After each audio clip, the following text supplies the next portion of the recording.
Famous Monsters of Hollywood magazine names it Shock Award winner. The Monster of Piedras Blancas. The Monster of Piedras Blancas, the world's most shocking monster, stalks its unsuspecting prey, feasts its eyes on the next victim to writhe in its slimy arms. The screen's most nightmarish beast.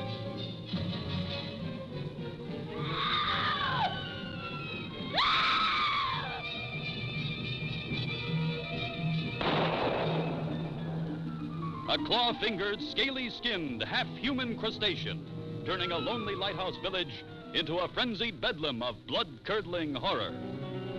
Never have you known such cringing terror, such drawn by love to the forbidden cove of the sea monster, then trapped in a torment of unendurable suspense. In the screen monsterama of 1,000 incredible... See the movie named the most brain-paralyzing shock story of them all, The Monster of Piedras Blancas.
Now, you watch the lunch, Elmer, while I go and do a little fishing.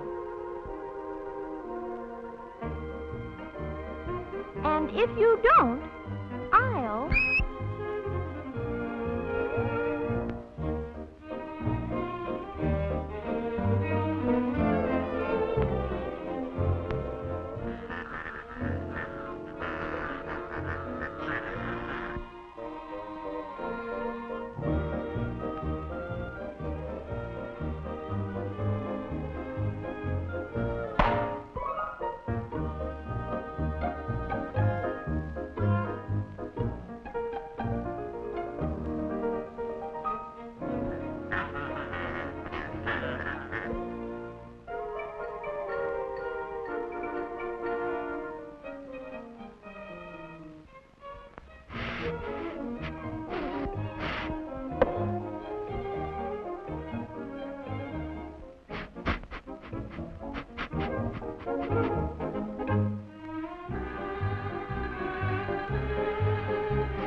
don't, I'll...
Where's the lunch? You want to know? Yes. Shall I tell him?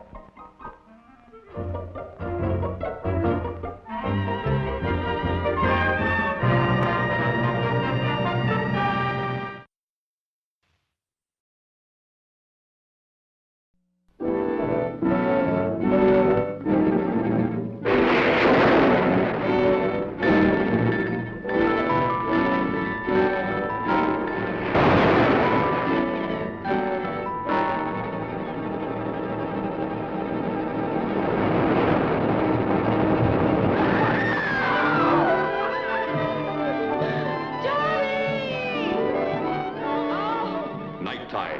with its boundless power, ties these two together in a love tainted by strange, sinister terror. The siren song of the sea, pulsating like a bongo beat, calling, driving the sea people.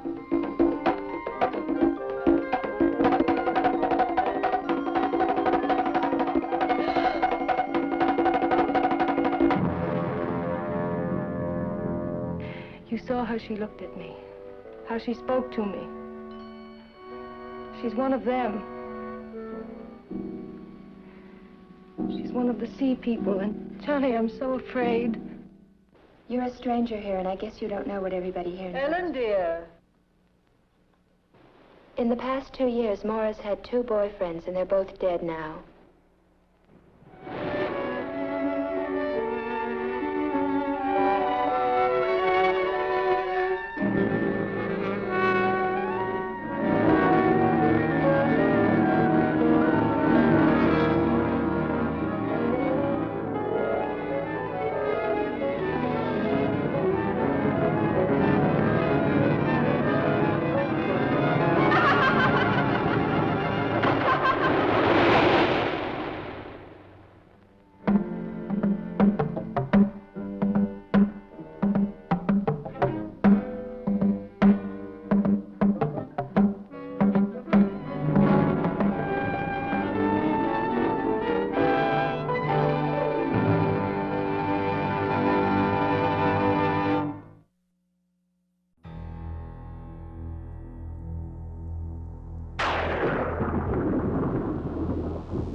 Dance, baby, dance, come and dance with me. Hear the beat of the pounding sea. Ride, baby, ride, come and ride with me. Let your feet go easy and free. Glide, baby, glide right into my arms, like the waves coming to the shore. Sigh, baby, sigh, let me hear you sigh. That's what I'm waiting for. Come on, they're playing our rhythm. Let's keep with that beat rhythm. We'll move our feet with them. Ain't no none to surfer heaven. Kiss, baby, kiss just one more time. Put your lips so close to mine. Dance, baby, dance to the surfer dance. Woo! You're moving just fine.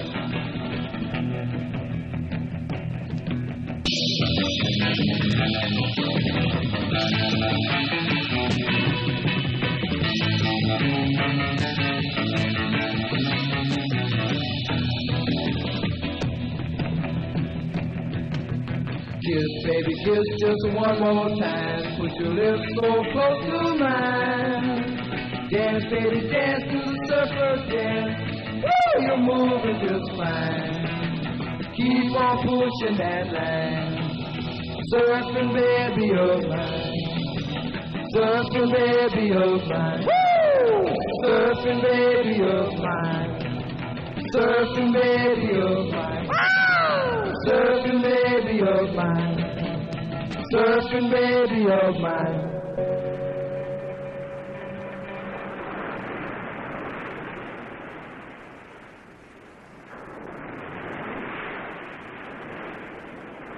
Hey, Tom, what are you doing out there? Making like a fish? Hey, do you want to wait for him? I'm hungry. We can starve before he gets in. I'm with you. Hey, take it easy, sport.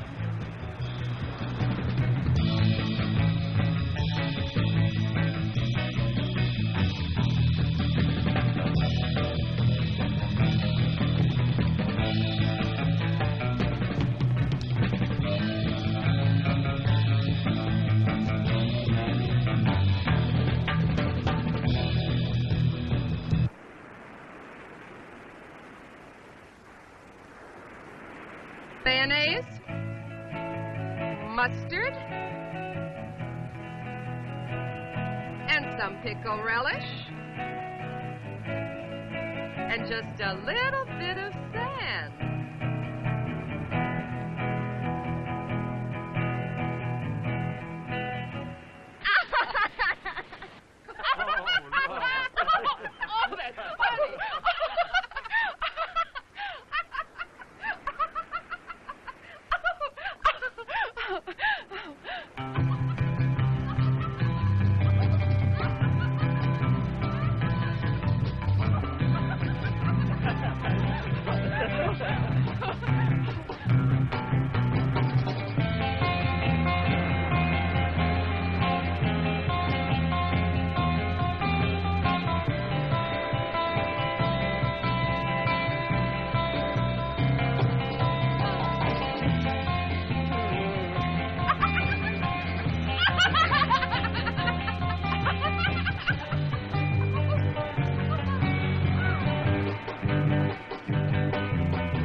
Where's the body? It's right down there.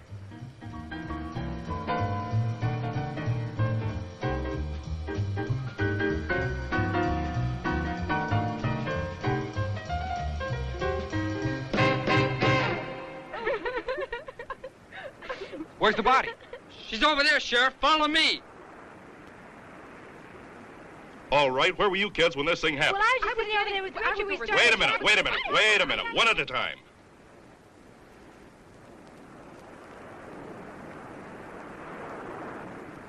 What's your full name? Richard Lindsay. Where do you live, Richard? Right up there in that house. Hey, Scott, come here.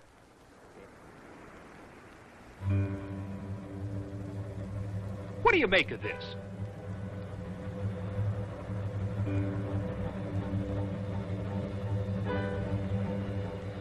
Claw prints leading into that culvert. Where does the other end go? It dumps into the ocean.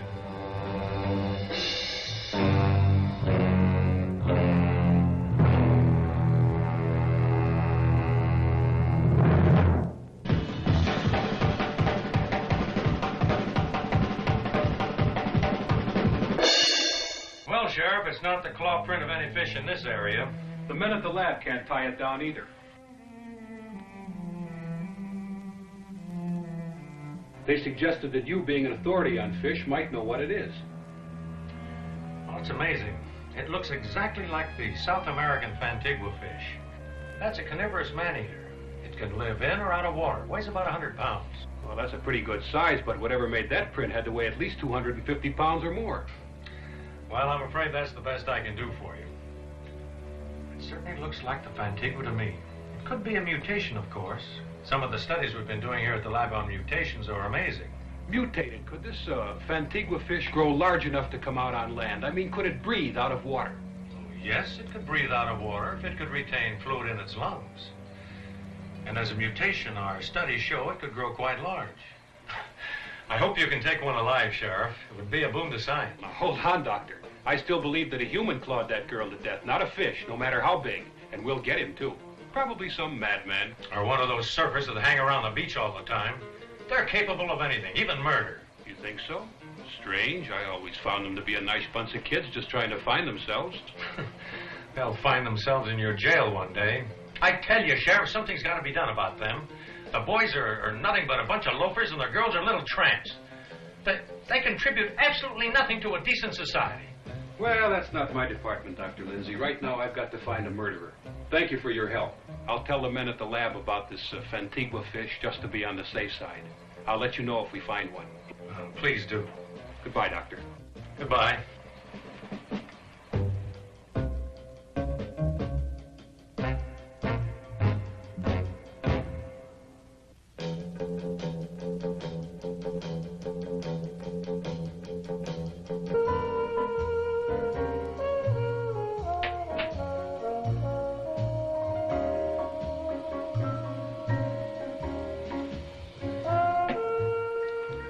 Funny, I was swimming just where she was killed just a few hours before. It could have been me. I should have stayed around. I missed all the excitement. Excitement?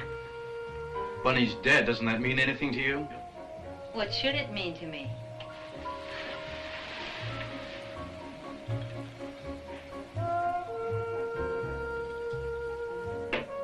What's the matter, Richard?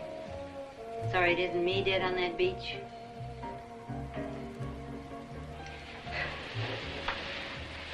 You know, we should really try to get along together. For your father's sake. Just one big, happy family. Save some of that jazz for Dad, Vicky. He's the one that needs it. Why, I'm a very loving little wife. Don't give me that. I know exactly what you've been doing. Oh, and what have I been doing? Just keep away from me, Vicky. Don't push me too far. Why, is that any way to talk to your stepmother? Stepmother? You're not fit to be anybody's mother. Don't ever do that again, Vicky. I'm warning you. Warning me? Ha! Now you sound like Otto when he's in one of his crazy tantrums. Vicky? Richard? Where are you? Remember what I said. In the bar, darling.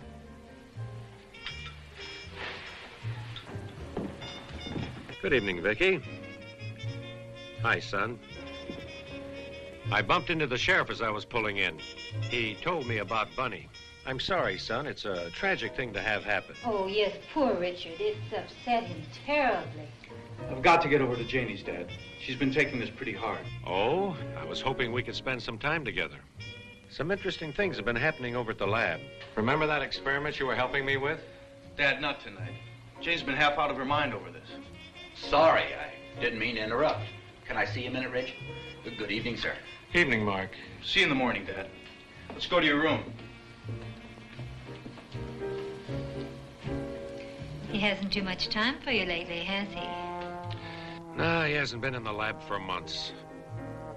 Ever since the accident, he's let his work slip. Just hangs around the beach with those tramps. Vicky, I just can't understand his attitude. I think Mark is playing on his sympathy. That limp's pretty convenient. It's gotten him a nice home. I thought you liked Mark. I was just being nice. That was over a year ago. How long is he going to stay? Well, after all, Richard was driving when they had the accident. He still feels responsible for the injury to Mark's leg. So his brakes went out. It wasn't his fault. Does he have to carry Mark for the rest of his life? Do we all? Vicky, he's my son, and this is his home. If he wants Mark here, if he feels it's important, we'll all have to make the best of it. Your son. Everything for your son. What about me? That Mark, the sculptor, he's got his pottery all over this house. I thought you liked posing for him. You said he was doing your statue. Oh, Otto, you're blind. Can't you see he's using you? He's taking advantage of you. Why, that accident was the luckiest thing that ever happened to him. And to ensure his soft touch, he'll lean more and more on Richard. He'll take him away from you completely, just as he's taken him from your lab. He can't do that. Not after all the plans I've made. Richard and I are going into research. I planned it for years. Oh, Lord, am I sick of hearing about that. Otto, you're hurting me. Well, I'm sorry, dear. Until I met you, my only happiness was planning for my son. Vicky, I love you both very much. Nothing or no one will ever take either of you from me. All right, Otto, let's forget it. You get so emotional. Ooh, I'll be bruised for weeks. I'm sorry, dear. I didn't mean to hurt you. All right, Otto, let's go. It's late. Had you forgotten the board of directors dinner tonight? Good Lord, I did forget. I don't suppose we could get out of it. Hardly. You know, I do so look forward to those cozy little dinners. Let's talk about the murder tonight and really shake them up. Oh, Vicky, stop it. Come on, let's go. You're wrong about Vicky. You just don't understand her. You don't give her a chance. Mark, look, let's forget it. What'd you want to see me about? Oh, a couple of things.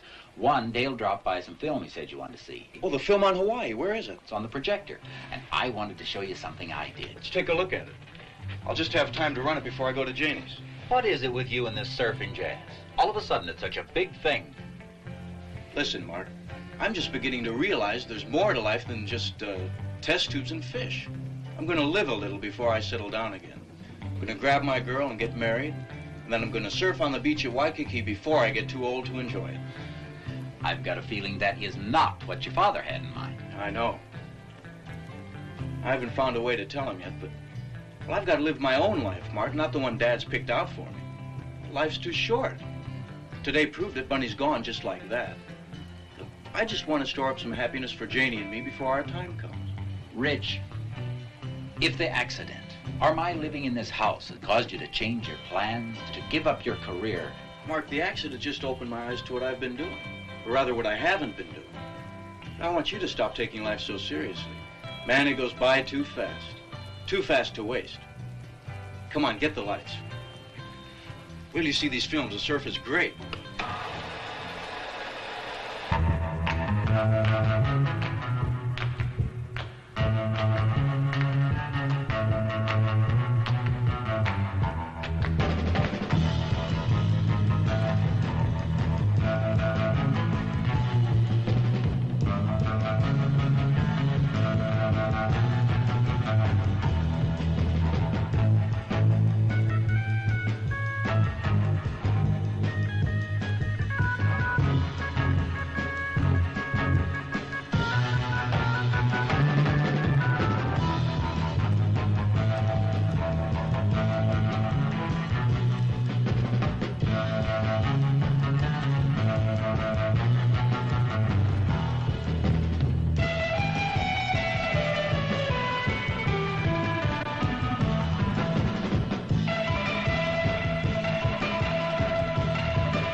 gotta show these to Janie. She'll flip.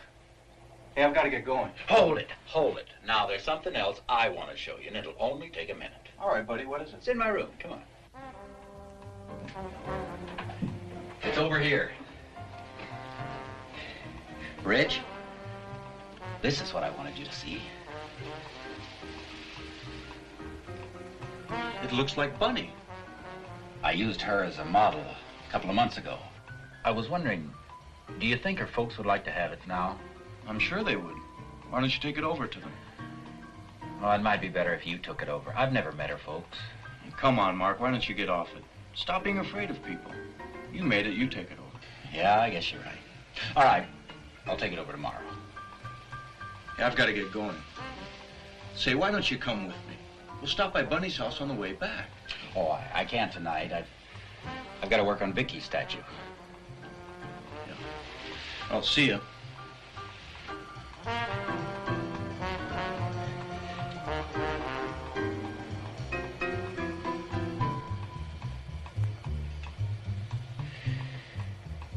Vicky.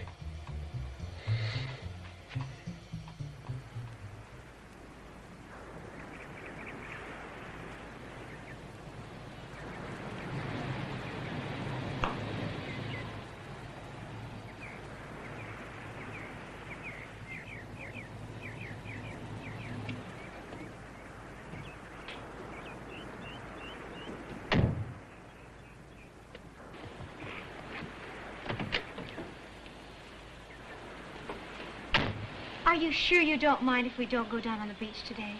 After Bunny, Of course not, I understand. Besides, there's plenty of sun around the pool. You know, I still can't realize she's gone. Such a horrible death. The killer must be some kind of monster to claw up like that. Don't feel bad, honey. Let's try and forget it. I still love you, remember?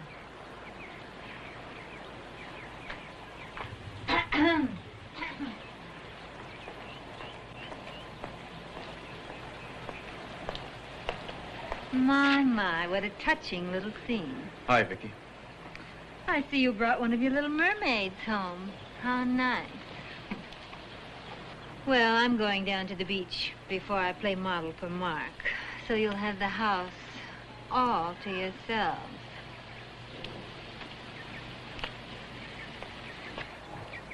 Have fun, children. Don't, Richard.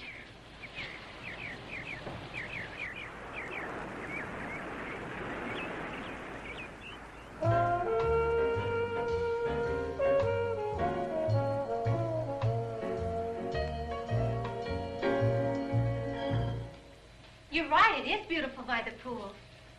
Let's go to the bar. I want to talk to you. Okay. You want a Coke? No, thanks.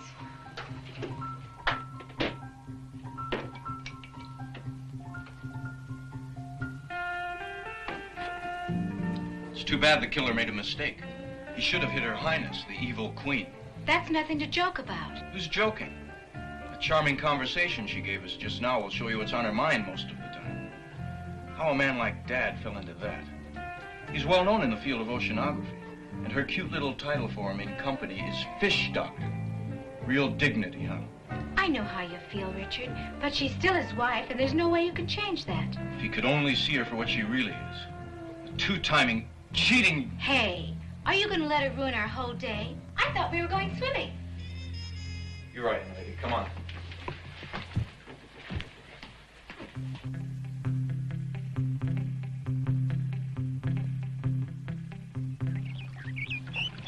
It's amazing.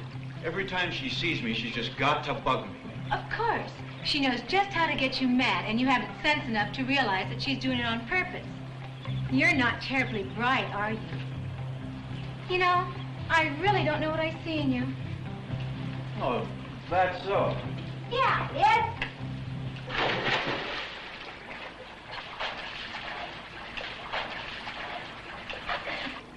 Pretty fancy, but watch this. Hey, Rich. Hi, Janie. Hi, Mark. Come on in, Mark. The water's great. Oh, I can't. Vicky's coming over to pose this afternoon. She'll be here any minute. Not this minute. She just left for a swim down at the beach. Oh? She'll be gone at least an hour. Come in for a swim, Mark. It'll do your leg good. No, I can't. Maybe later. Come on, Mark. It won't hurt you to get wet. Oh, come on. Oh, cut it out, Rich. That isn't funny. Hey, Mark, he's only kidding. Oh, sorry. Kind of edgy today, I guess. I just left Bunny's folks. I took over that statue I showed you. Well, how'd they like it? Oh, fine. But they're taking it pretty hard. Police can't give them much information. Still no clue as to who killed her. And Bunny's dad is really upset. You wouldn't believe what he thinks of the sheriff. Oh, you can't blame him. The whole thing gives me the creeps. It was so horrible. What gets me is we were all so close and couldn't do anything. If only she could have screamed to let us know she was in trouble, maybe we could have reached her in time. Well, her parents don't blame any of you. They understand. I guess we'll just have to leave it up to the police and see what they find out. Yeah, I guess so. Hey, you two were supposed to be swimmers, so swim! Hey, so it's all right for you to throw me in the pool, huh? You're the water lover around here, sport, not me. Oh, cut it out, Tarzan! That's right. You Tarzan, her Jane. Oh, you Satan! Hey, I better get out of here before I get killed. I'll see you later. You know, he's really a good guy. But I worry about him. He spends too much time by himself. You're going to be by yourself if you don't watch out. You never pay any attention to me.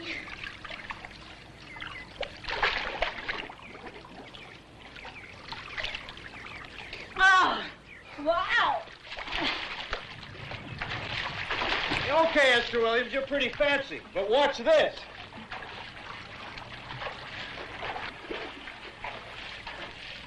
Watch close now. This is the kind of dive you won't see every day. I can believe that.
Am I late? Only about an hour and a half. Where were you? I thought I'd take a swim. Well, you're here now. Shall we get started? Don't be so grumpy, darling. I'm ready.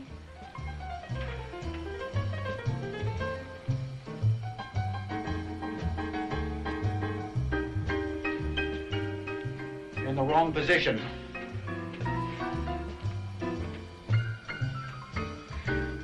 You know, you artists fascinate me. You're so different from other men. Not in all ways. Men are men. Before I married Otto, I had a lot of friends. All men, of course. They're so much easier to get along with. You keep moving. But now I don't have any friends anymore.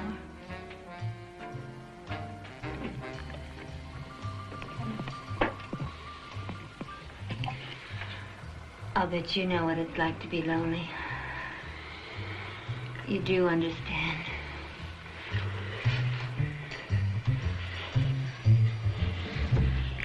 Oh, you really are lonely, aren't you? Please, Vicky. Oh, Mark, don't you think we run this little game into the ground? But, Vicky. But, Vicky, what? Did you think I'd make love to a cripple? Be grateful for small favors, Mark.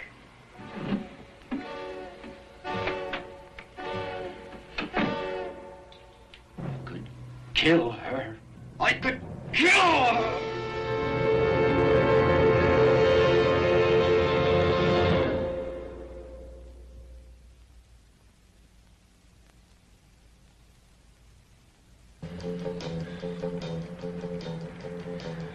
Dad should be out of the lab any minute now. Thanks for coming along. I've got a feeling he's going to lecture me. I'm not up to it today. Uh-oh, here comes Big Daddy now. Thanks for picking me up.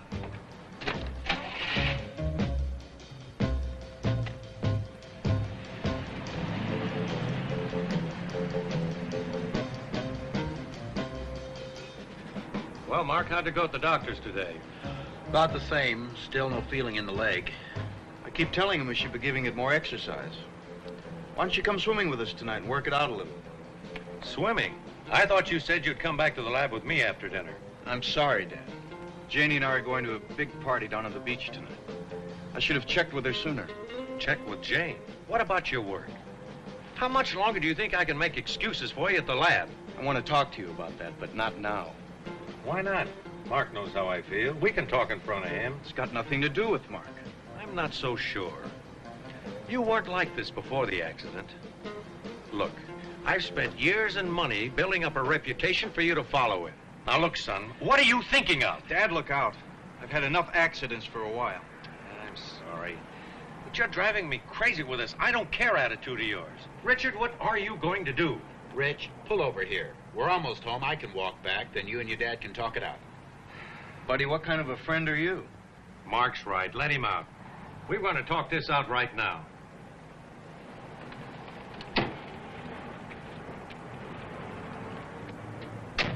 You said I needed the exercise, remember? So long. All right, Dad. Now hear me out without interrupting, okay? Okay. While I was in the hospital, I realized how close Mark and I came to being killed. You know, they say your whole life flashes before you? Well, mine did. Dad, ever since high school and college, all I've done is study and work. We never did take those vacations we talked about. We spent them all in the lab. I thought you liked the work we did together. Enjoyed oceanography. I did. I do. But I want a little vacation. I want to find out about the other things in life. Dad, I want to play a little. Play? Good Lord, Richard, there's more to life than play. It's a serious business. Now, these past few months are lost. You can never get them back again. I don't want them back. I wouldn't give up what I found for anything. And what have you found? That you can swim in the ocean on a board? Do you think those beach tramps will help your career? Or do you expect me to finance your playtime forever? I have the money Mother left me if I'm too much of a burden for you.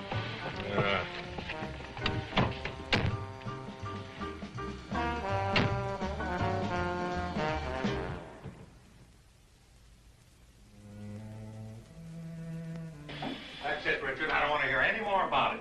Well, what's the fight about this time? Oh, my son prefers a life of play to work. So, who doesn't?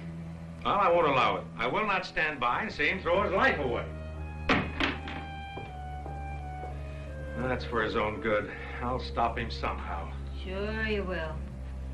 Don't you care about this? How it affects me? Frankly, Otto, I've had it up to here with you and your precious son. I don't care what you do with him. Just leave me alone. So that's what it's come to with us. Is there nothing left? We didn't have a heck of a lot to start with, lover. You got what you paid for. There were no guarantees. Oh, Vicky, can't we? We can't anything. Can't you get that through your head?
While the beach set twists to the big beat sound of the Delaires, swinging out with 6 rocking hits. While the cycle gangs burn up the road and strong-arm their way into the party with fists flying. While teenagers prepare for a secluded slumber party, ghoulish atomic beasts who live off human blood.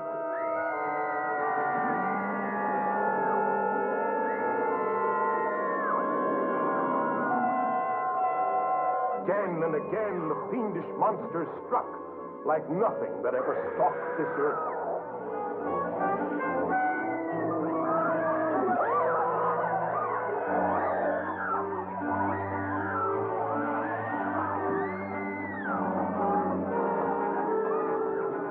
An entire city in the throes of panic, at the mercy of demons from the dead.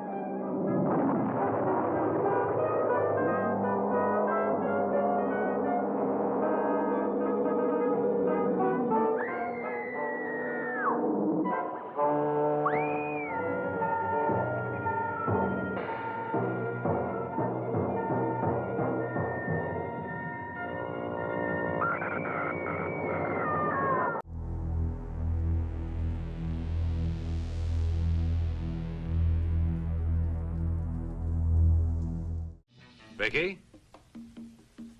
Oh, Vicky!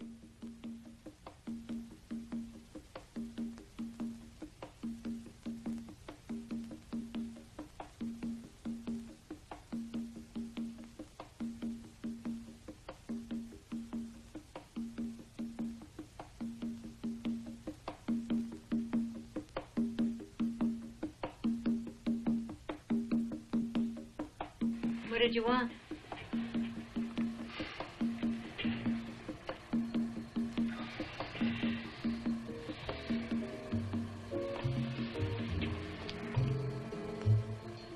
Don't you feel anything for me anymore? Otto, we've been married 5 years. The honeymoon's over. Not for me, it isn't. Otto, stop it. Becky, I love you very much. You love your son. And those stupid fish. But you knew that 5 years ago. For months on end, you've left me alone in this house. You and Richard tied to that lab of yours. Well, if you'd really loved me, you would have taken me out. Gone on trips. Well, 100 things married people do together. Not use me when it was convenient for you. How can you say that? I've given you everything you've ever asked for. There are some things even money can't buy. Oh, please, darling. Let's start all over again. You've always wanted to go to Europe. We can see Paris. It's too late, Otto. Can't you understand? It's too late. Vicky, we can't go on like this. Can't you even try to make a new start? Yes, I'd like a new start. Away from you. I won't let you go, Vicky. Do you think you can stop me? How? How, Otto? You're mine, and I keep what's mine, always. Always is a long time. I wouldn't count on it. Vicky, you're up. Oh, what's the use?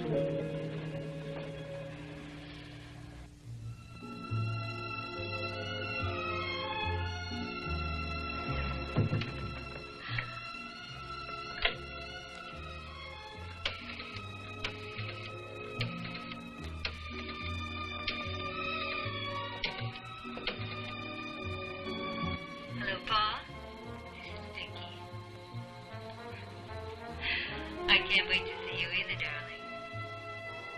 It has been a long time. Well, I'm ready now. No trouble at all. I'll just tell him I'm going out with the girls. Okay. Malibu Shack. About half an hour. Okay, now don't be late. Okay. Bye.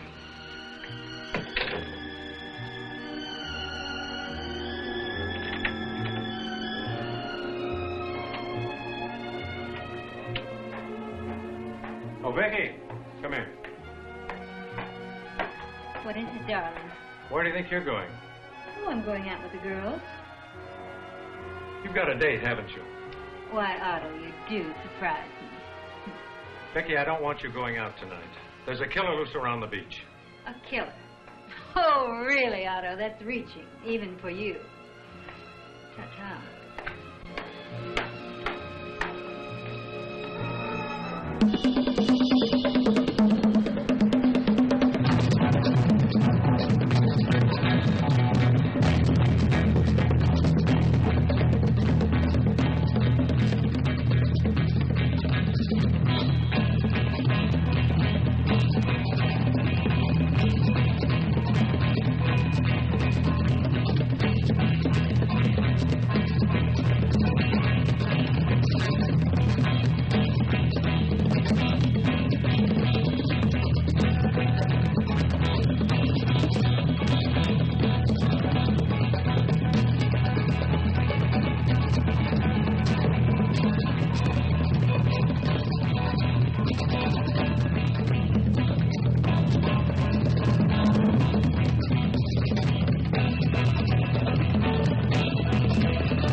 Yeah? Play that new song, will you? Which one is that? More Than Wanting You. Sure.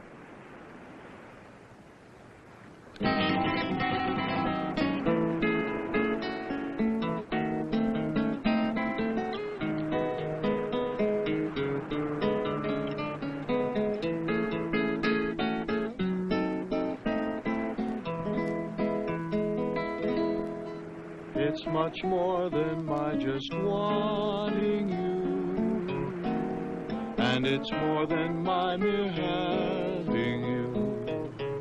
Can't you see we were meant to be lovers now and forevermore? When I look into your eyes, my love, I see all that I've been dreaming of. And I know the time has come for us to be one, so won't you be mine?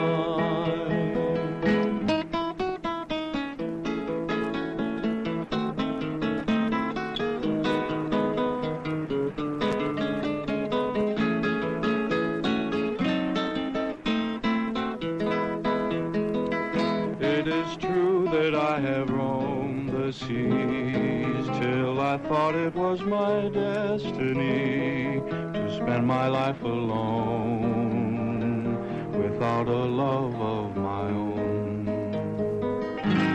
much more than my just wanting you. And it's more than my mere having you. Can't you see that we were meant to be lovers now and forevermore? But now I no longer feel alone, for I found the love that lovers know. And I'll never let you go out of my arms, ever my love. How you are mine, ever my love. Loader! Oh, what's the matter, Kingsley? I am leaving the premises. I am cutting out. Why? There's creepy creatures going on. There's monsters around. Oh, I'm scared. There's a monster in the surf. Oh, yeah? Yeah. You got a monster in the surf. Yeah, yeah. You got a monster in the surf. Yeah, yeah. You got a monster in the surf. Yeah, you got a monster in the surf. Yeah. Everybody's sleeping. Monster come a creeping. Yeah. You got a monster in the surf. Yeah. You got a monster in the surf. Yeah. He tries to drive a woody, but he ain't no goodie. Yeah. He's got one big flipper. Thought it was the claw. It ain't a wad, too. It's your mother-in-law. Yeah. It's got one big eye. I thought it had two. He got enough eyes that he's gonna get you. It may come now. And it may come then. Look out there, it's hanging 10.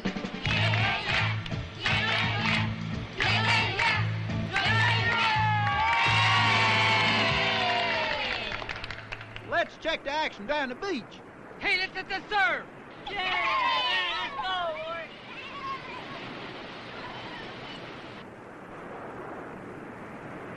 I ain't got no surfboard. Let's go home.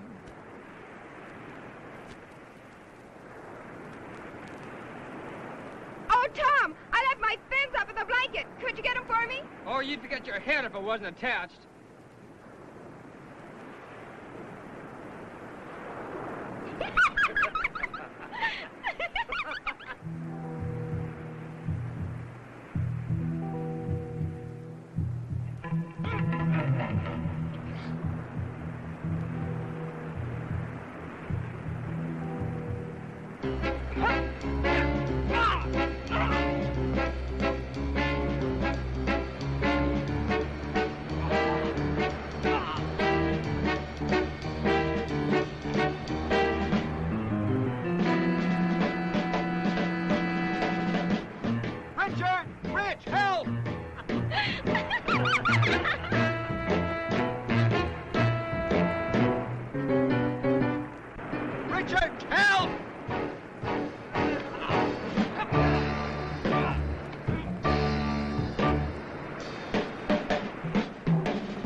Rich, it's not true.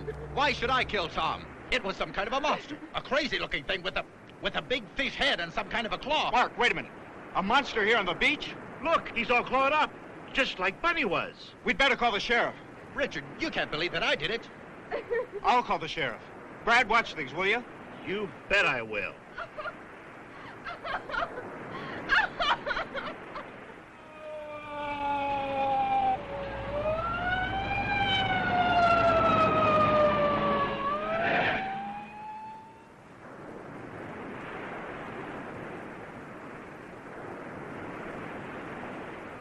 When did this happen? Just before I called you. 20 or 30 minutes ago. Somebody sure got it in for you, kids. This makes two. You think there's a connection between Bunny's death and Tom's? Nobody else has sighted a monster, did you say? I know it sounds crazy, but I swear that's what I saw. You've got to believe me. I was walking down the beach when I saw Tom struggling with this thing. I called to you, but you didn't hear me. By the time I reached Tom, he was lying on the blanket, dead. Well, what happened to this thing, this monster? It ran away. I tried to follow, but it was too late. There's your monster! I saw him! Choking Tom! Killing Tom! You did it! You! Easy now. Take it easy. She's crazy. She's wrong, Sheriff. We'll go down to the station, and you, young lady, can make a written statement of what you've seen. Are you arresting Mark, Sheriff? Not for the moment. I just want his statement. This young lady's made a serious charge. I've got to look into it. Scott, stay here with the body till the ambulance comes, will you? I want pictures of this whole area for the boys down at the lab. You kids get some clothes on, then we'll go down to the station. I might as well get all these statements at once. Sue's pretty upset. Does she have to come now? She'll be all right. The doctor at the station will give her a sedative. Scott, stop him! He's out of range. It's no use. So your friend saw a monster, eh? That looks bad, Sheriff. But I can't believe he'd kill anyone. I know Mark. Well, somebody's out after you kids, and right now he gets my vote.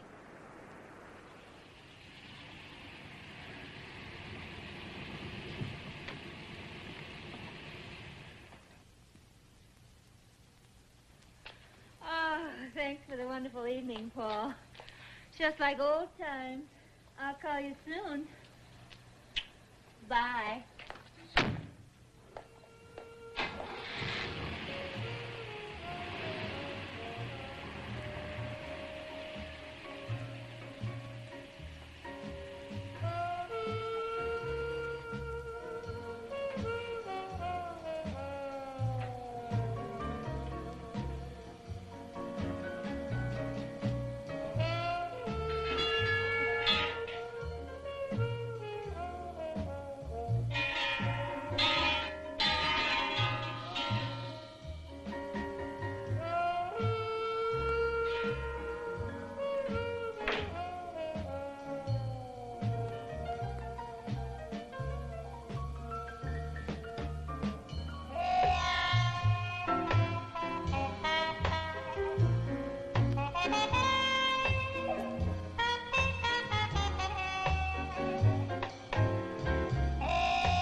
take it easy. It's my car you're driving, remember? Don't worry, Emma. You know, that's the first time I was ever in a police station. All those questions. I know what you mean. They made me feel guilty. I sure wish I knew where Mark was. Richard, do you think the sheriff was right? That the same person that killed Bunny killed Tom? Well, what if Mark's right? What if it isn't a person at all? Some kind of a sea monster. Oh, that's a scary thought. I don't think I'll ever go down on that beach again. Not till the killer's caught, anyway. You know, Dad and I were working on mutations at the lab a few months ago. And Dr. Schiller in Switzerland put out a paper on the same thing. It seems that by certain radioactivity in KCl beams, he grew a turtle to 3 times its normal size. Do you really believe Mark's story? Mark's not a liar. He had no earthly reason to kill Tom or Bunny. The only thing the sheriff has on him is Sue's accusation. He wasn't even on the beach when Bunny was killed. Well, we didn't see him anyway. No, it's not Mark. I had a very funny feeling about all this. Why hasn't anyone else seen the killer? Why has it struck only one of our group? What could it possibly have against us? What if the killer is someone we know? Maybe it's something about the area. Listen, Janie, both killings occurred in the same place, right on the beach below my house. What's your house got to do with it? Not the house, but the area. What if there's some place for the killer to return to hide and wait in? That rock cave, for instance. Hey, where are you going? Taking you home, and I'm going back to the beach and look around. Oh, no, you don't. I'm going with you. You're not. It might be dangerous. Well, then I'm definitely not going to let you go down there alone. I'm going with you, and that's that.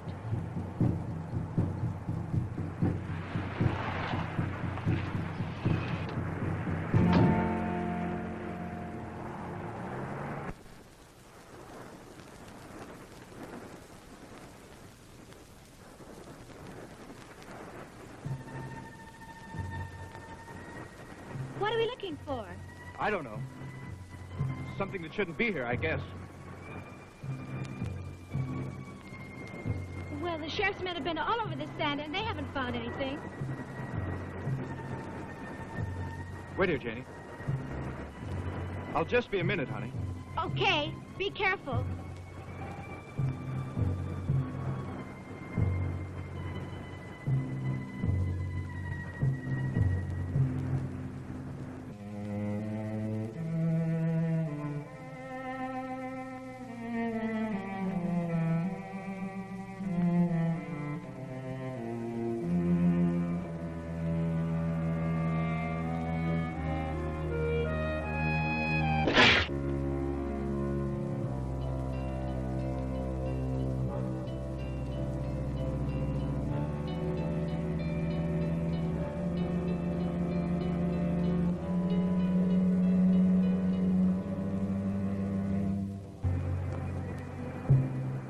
I guess I was wrong.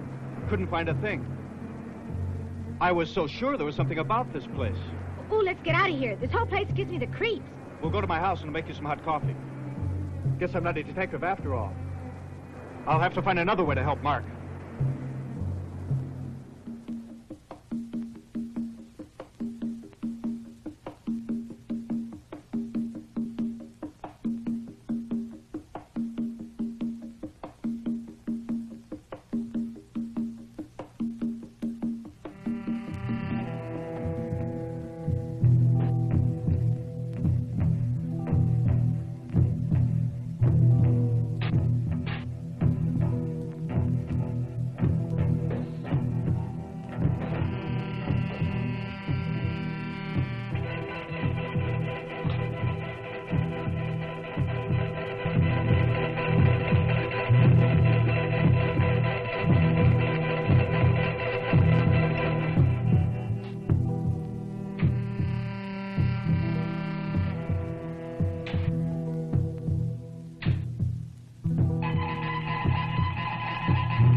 kill Mark. We've got to stop him, Sheriff. I think he's gone mad. Now, take it easy, son. We'll stop him. Hurry, Sheriff. He's getting away. No, he won't. Car 127. Car 127. This is Sheriff Michaels here. Come in. Over. Car 127 reporting. Scott here, over. All right, Scott. Be on the lookout for a... Was he in that white MG that just took out? He must have taken Janie's car. Scott. It's a white MG convertible. He should be passing you on the Hill Road just about now. Apprehend immediately, but use extreme caution. It's our beach killer. I just picked him up. He's turning into the Tri-Canyon Road. I'll continue the chase until further instructions. Over. Good. Stay with him. I'll get the other canyons covered up. 10-4. He's boxed himself in. Attention, all units. Attention, all units in the Tri-Canyon Road area. Sheriff Michaels here. Be on the lookout for a white MG convertible. Cover Malibu Canyon Road. I'll cover the Cliff Mountain Road myself. Report immediately as soon as vehicle is sighted. 10-4. All right, you kids, let's go.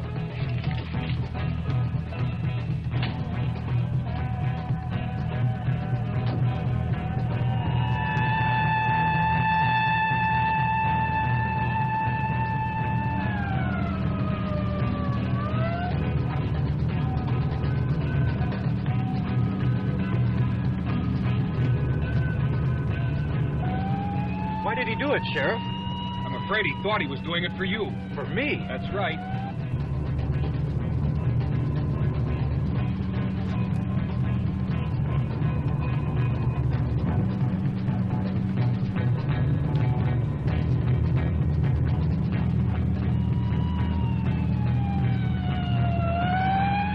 Sheriff Michaels, calling Sheriff Michaels. Car 127 reporting. Come in, please. Over. Michaels here. Go ahead, Scott. Over. Suspect now turning into Cliff Mountain Road. You should sight him any minute now.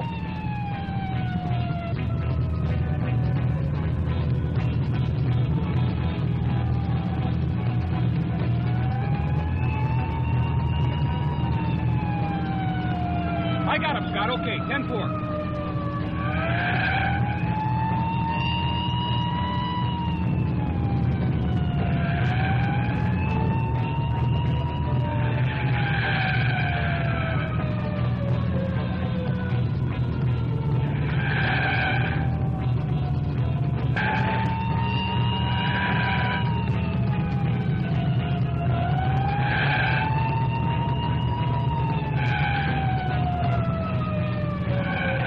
Can't you go faster, Sheriff? Look, kid, relax. He's not getting away.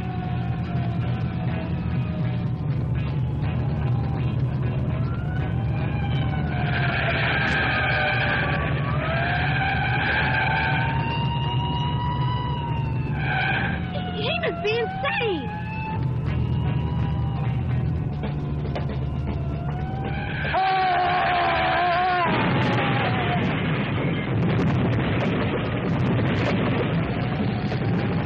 Can't you catch him, Sheriff? Not on these curves. Hold on!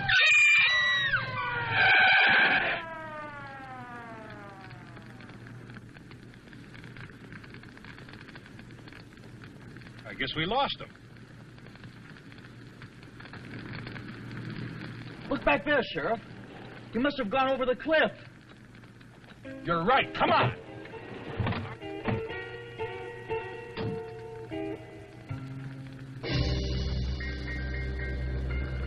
I'm going down there. It's no use. You couldn't get within 50 yards of that car.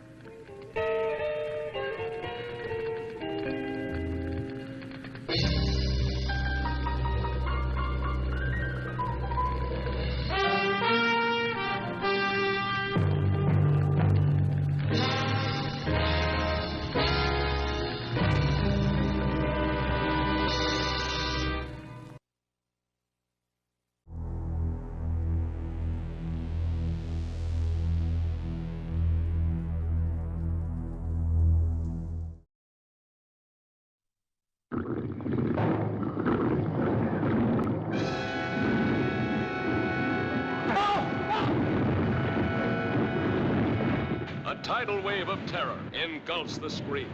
as a raging monster from the dawn of creation attacks the world of man. Here, gentlemen, is your villain. Would take an enormous number of those to disable a Navy submarine. Or just one of enormous size, Mr. Chase.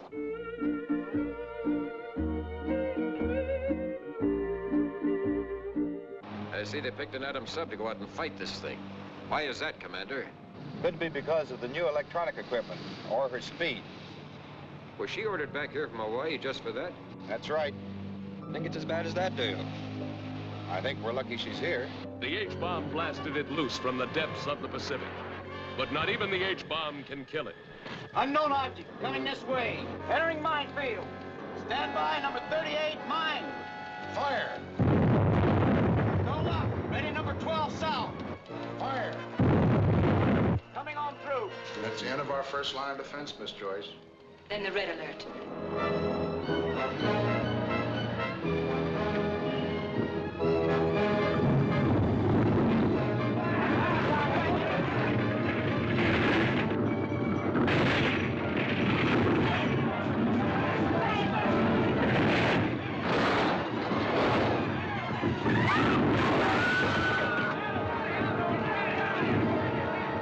West Coast reels under Holocaust as the men and weapons of the atomic age battle to the death against the ageless monster of the deep.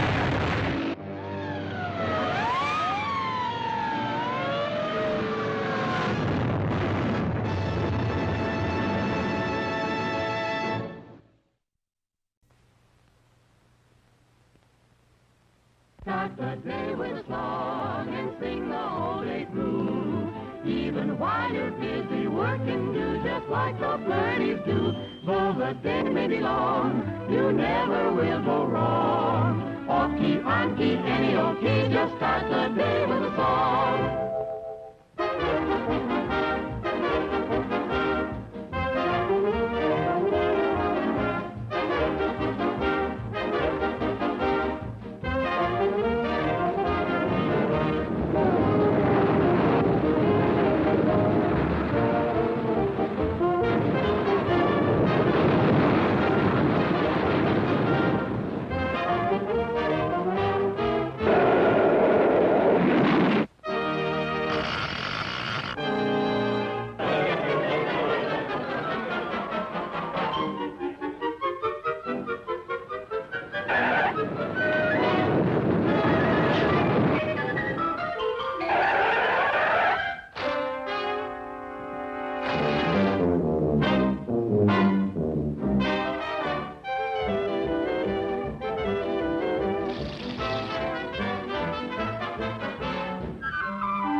the sea, by the sea, by the beautiful sea. You and I, oh how happy we'll be.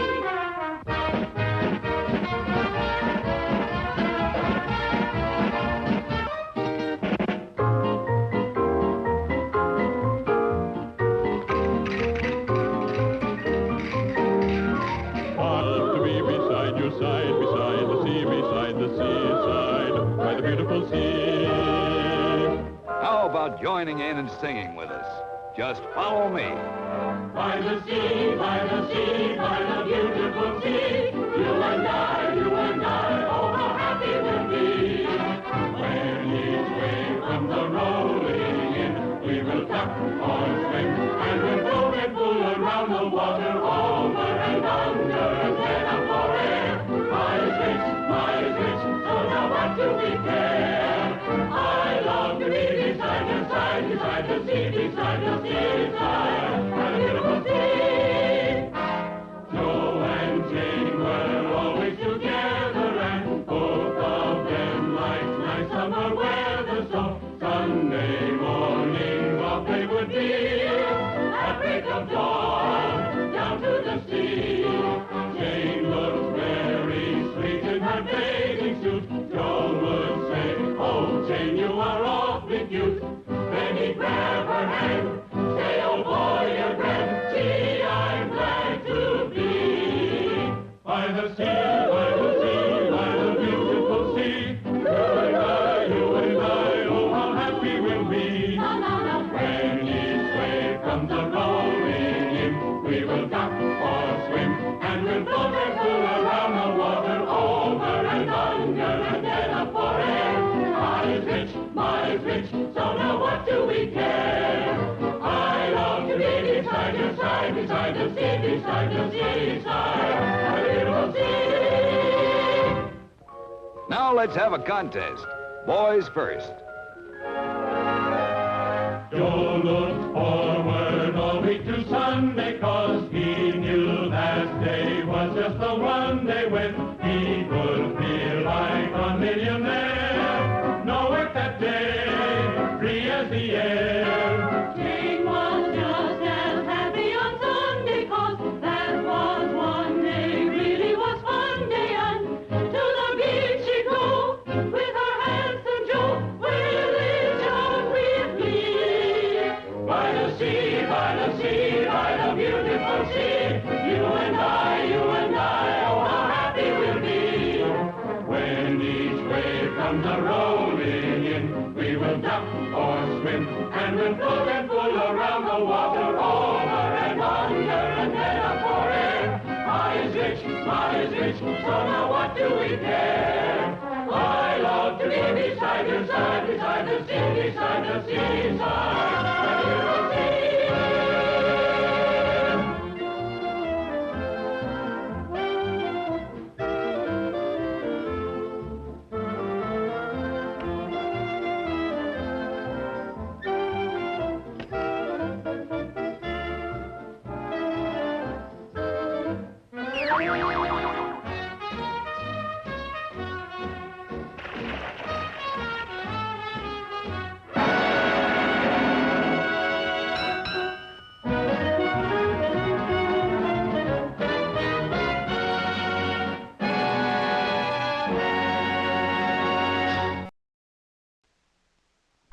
None of man's fantasies of evil can compare with the reality of Jaws. This is the extraordinary motion picture version of the best-selling novel, Jaws. That's a 20-footer. 25. 3 tons on him. Hurry up, he's coming straight for us. Don't screw it up now. Don't wait for me. Now! Shoot! Give him room, Brody! I can't, he's trying to run! Ah! Kill! Break it up! Everybody out of order. Jaws, rated PG. Maybe too intense for younger children.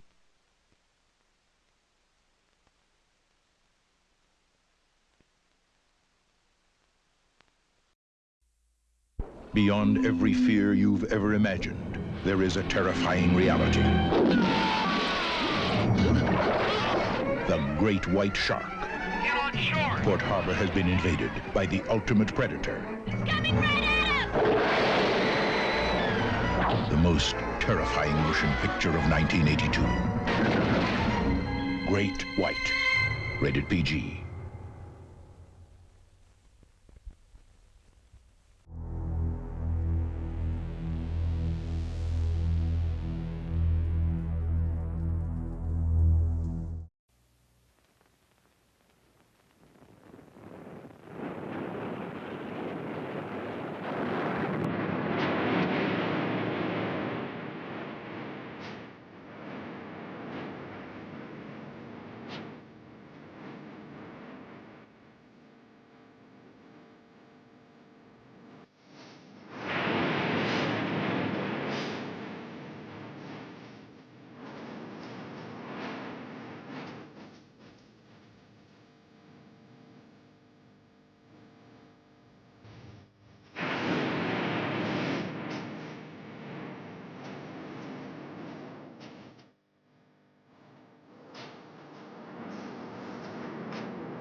I once loved this island.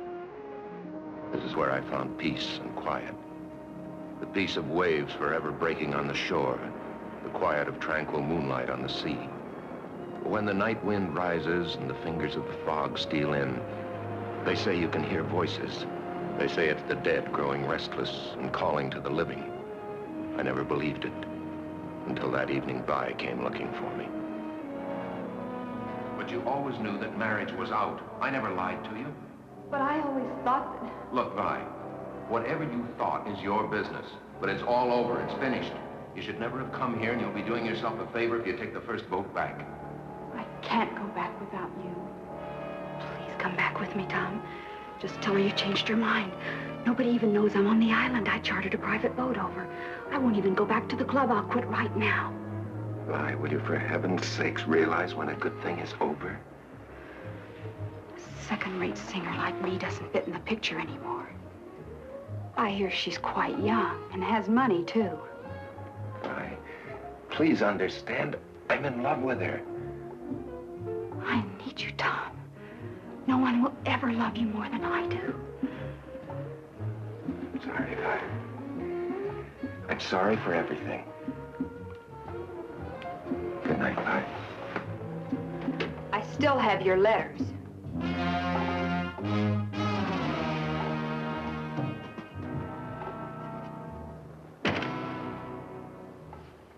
I've never been on the lighthouse before.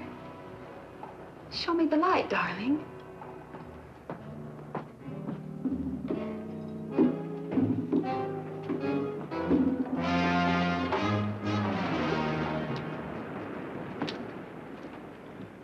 What about the letters, Vi? Oh, I never throw anything like that away. You'd never know when they might come in handy. I wonder how she'd feel if I read them to her. Putting in pertinent footnotes, of course.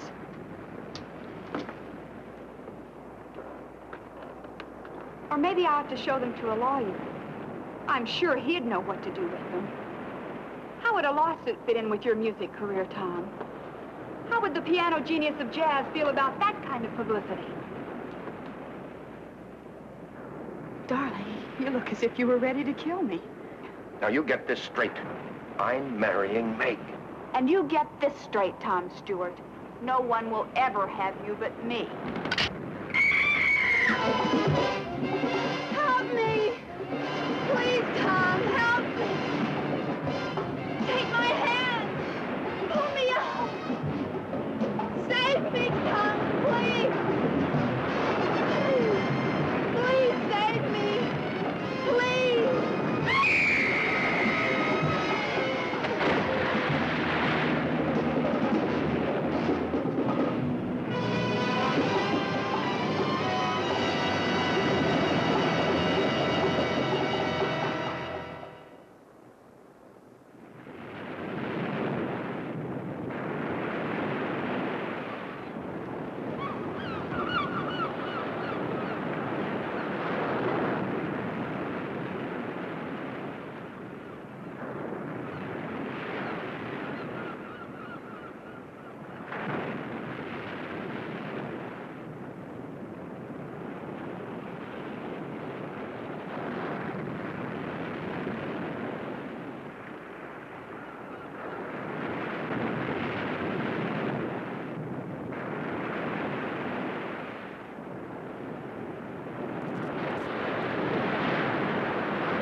Sandy.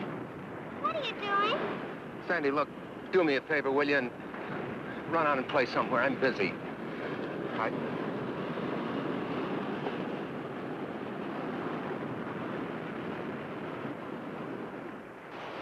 Don't you like me anymore? Sure, I like you. I love you. I just want to be by myself. Where were you last night? The Emersons had a beach barbecue, and everyone on the island was there. Meg was looking all over for you. Sandy, please run along. Okay. Sorry to disturb you. I almost forgot. The wedding announcements came, and Mommy wants you to look at one before we send them out. There's only a week till the big day. Yeah, okay. What's that? Look at iPhone. Wonder whose it is.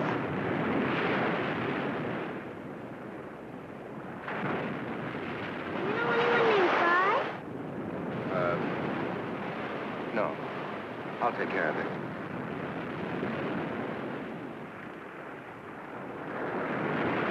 I've got to take it easy. I didn't find any dead woman, only seaweed. I know what's the matter with me. I'm seeing things. I'm letting my imagination run wild. Is it my conscience? No. Why should it bother me? I didn't do anything to Vi. I didn't kill her. It's her own fault she's dead.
She came out here of her own accord. She leaned against the railing. She fell. Wasn't my fault if it gave way. Why should I be blamed? I had nothing to do with it. Anyway, nobody ever needs to know. Nobody will even connect me with her. Why should they? Except for this watch of hers. All right, bye. That's the end of you.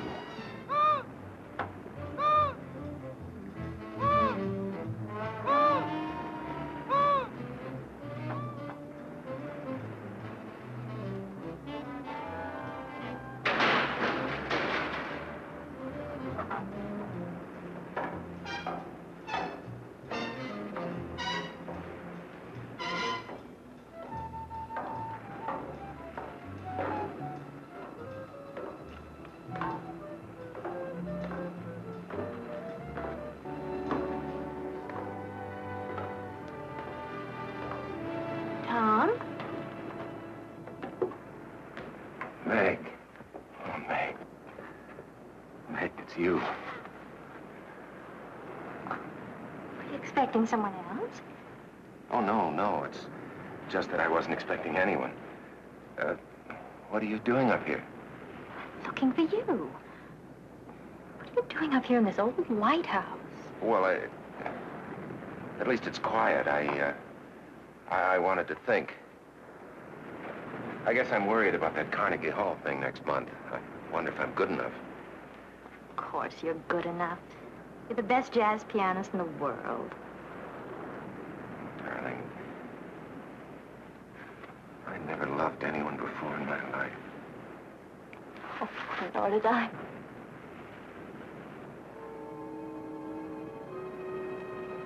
Do you smell perfume? It is perfume, arpege. It's so cold and gloomy in here. It gives me the creeps having that big lamp staring at us. Never liked it up here since the light stopped working. Glad they're going to tear it down. Come on, let's go outside till the sun's warm, huh?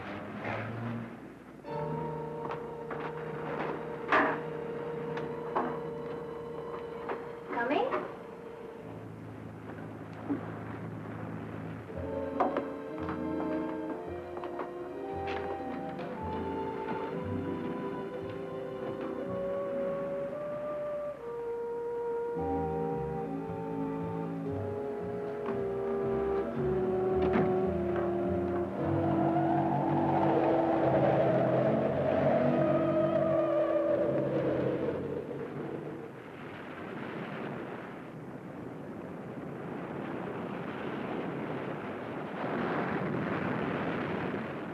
They're sending the gown tomorrow.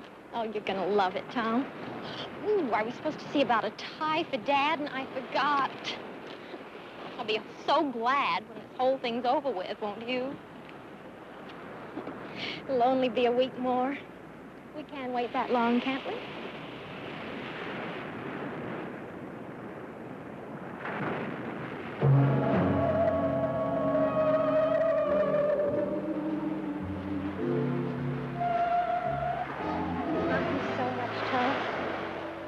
Me, don't you?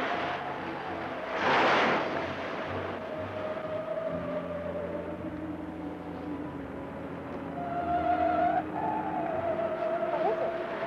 Look. Don't you see anything? What? There's nothing to see. Right there.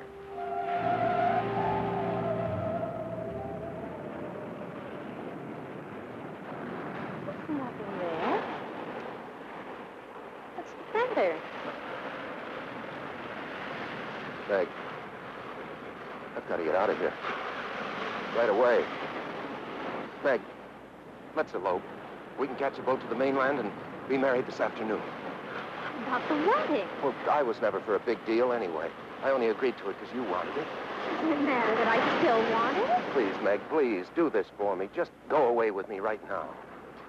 I told you that's impossible. I have my mother and father to think of as well as you. Then I'll have to go by myself. What about the wedding? What about it, Meg? If you go, there won't be one, that's all. Meg.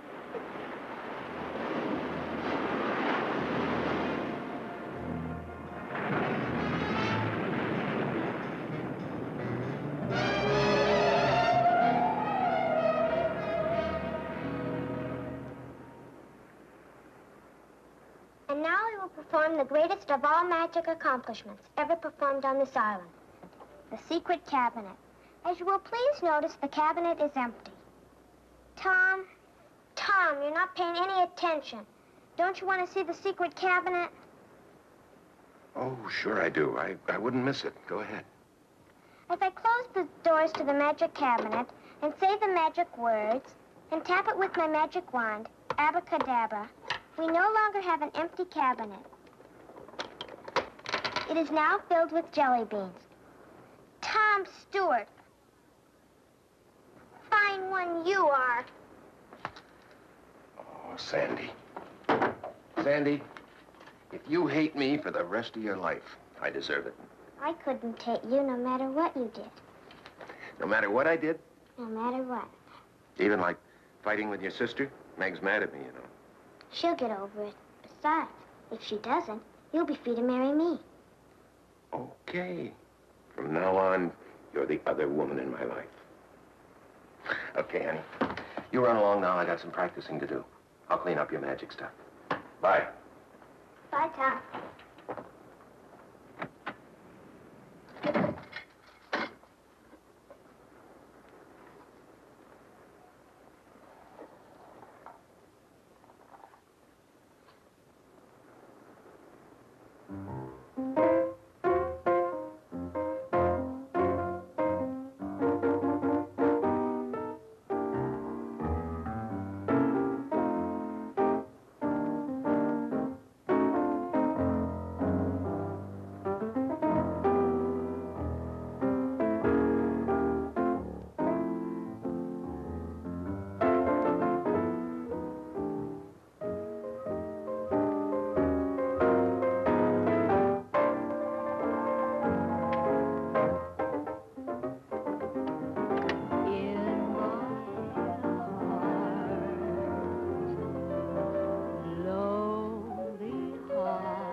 Empty arms, I embrace the memory of you.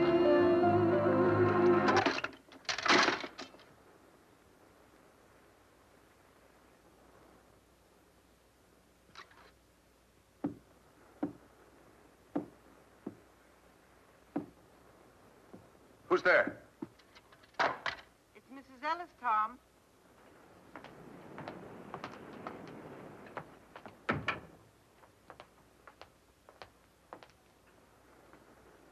I brought you some flowers.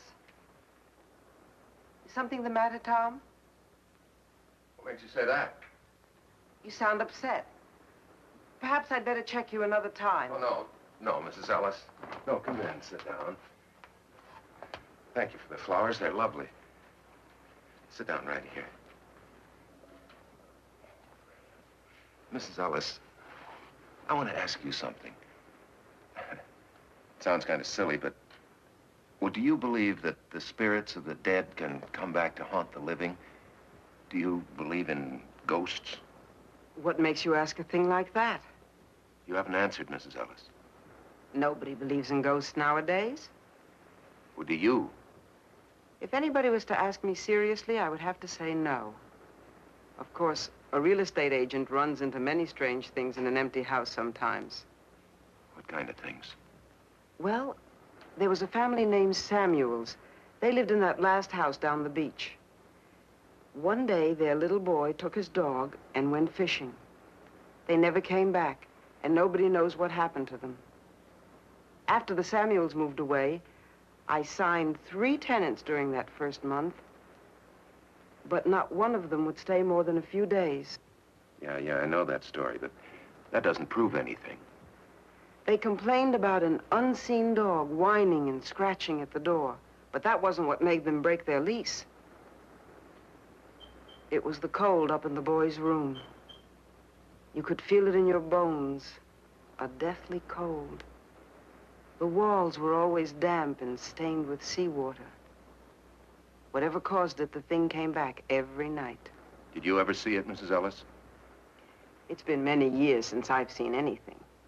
Oh, yeah, I'm sorry. I keep forgetting. Did anybody see it? People say they found wet seaweed on the boy's bed. Well, but you can't call wet seaweed a ghost, can you? Tom, what's wrong? Why do you ask that? You're running away from something. Well, Tom? Well, something I can't believe exists myself. If it does exist, you can't solve anything by running. Then, on the other hand, if it doesn't exist, there's nothing to run from. You're a very wise woman, Mrs. Ellis. Thanks for talking with me. Oh, and thanks for the flowers. They're beautiful. Come back soon.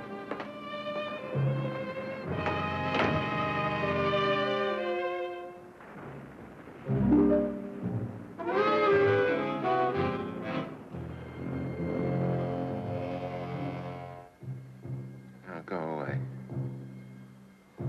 Go away. No, leave me alone.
No, go away. You're dead. Leave me alone.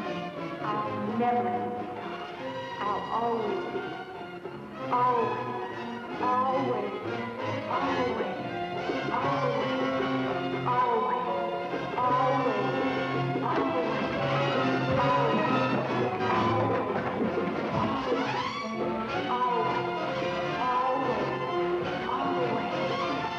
Save me, Tom. Save me. Save me.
Vi.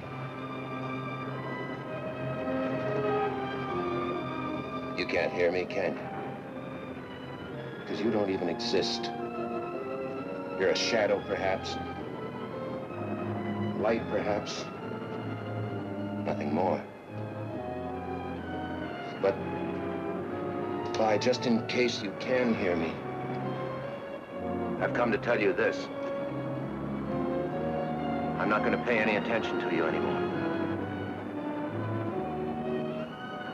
I'm going to live my life right here. I'm going to stop running. And I'm going to marry Meg, Vi. I'm going to marry Meg. That's all I came to say. It's going to be just as though you never existed. I'm going to marry Meg.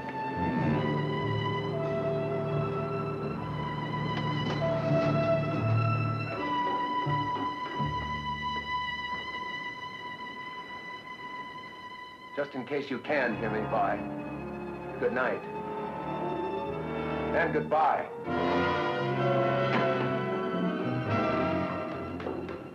No one will ever have you with me.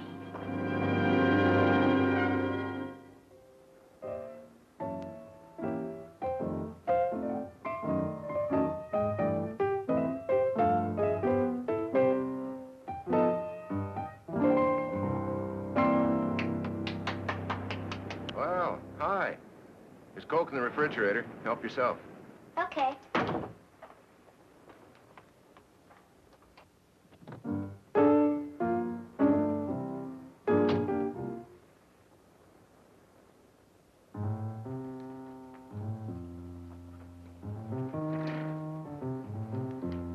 Mrs. L said you wanted to see me. What about? Sit down. I wondered if you'd, talk to your sister Meg for me. Tell her how sorry I am. Okay. You tell her I behaved like a little boy, and I'm ashamed of myself. I'll tell her. She didn't call anything off. She didn't? Uh-uh. Guess she's ready to make up. Just like grown-ups. Are you all ready? Yeah, I'm all ready. Have you got the ring and everything? Let me see it. Okay.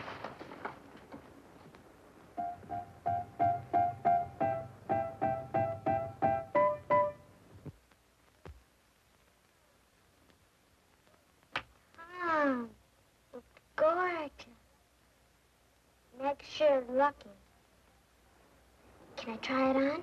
Sure. What I really want is one of my own. Well, you might be just a little bit young. I know. Dear little Sandy, she's just a child. Why, do you know how old I am? I'm practically 9. Why, in China and Borneo and India and places like that, girls already have husbands at my age.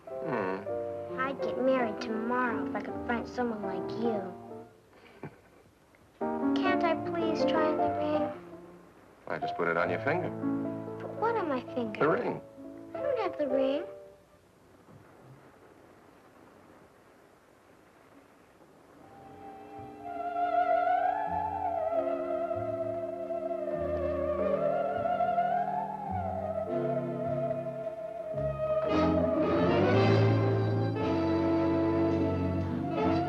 What's the matter? Did you drop it? Couldn't fall far. It's gotta be here somewhere. Sandy.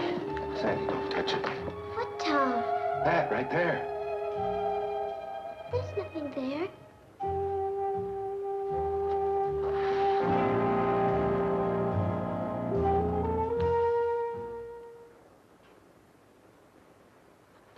Sandy. Sandy, tell me the truth. Didn't you see anything right there? There wasn't anything to see. You hurt. I'm sorry. Well, I'll find the ring later. You run along now, Sandy. I gotta finish my practicing. Goodbye, Sandy. I'll see you later.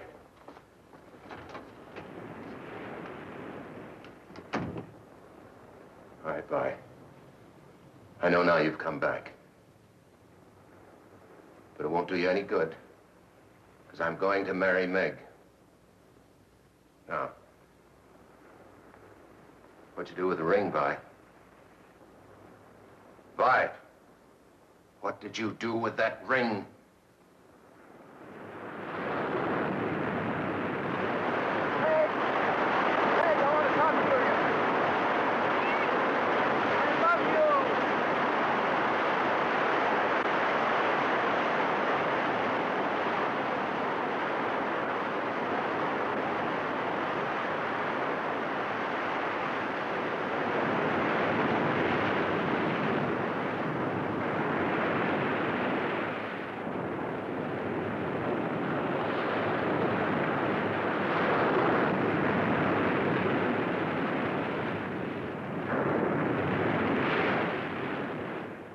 I don't understand what you're going to... All right, no more questions. You know what's wrong with you? What? You've been working too hard, getting ready for your concert. You've had a lonely life here on the island, away from all your musician friends. It's been getting you down. But I'll take care of all that once we're married. Maybe you better tell your mother that the wedding's on again. I never told her it was off. You're pretty sure of yourself, aren't you? You know, the first thing you're going to do is have a long vacation. A whole month's honeymoon in Europe. You know how many hit records I'd have to sell to pay for that? Dad's footing the bill. It's his wedding present to us. He wanted to tell you himself, but he won't be here till right before the wedding. And when we get back, I'm going to have a big party, so I can get to know all your friends. Big party? We'll be living in a 3-room apartment. Mother and Daddy won't mind if we use their house in Bel Air. They say now that I'm getting married, it's too big for them anyway, so they'll be turning it over to us for good one of these days. Are you trying to spoil me? There's nothing I'd like better. Come on up to the house a minute. I want you to see something. What? My wedding gown. Isn't that supposed to be bad luck? You're not superstitious about things like that, are you? No. I'm not superstitious.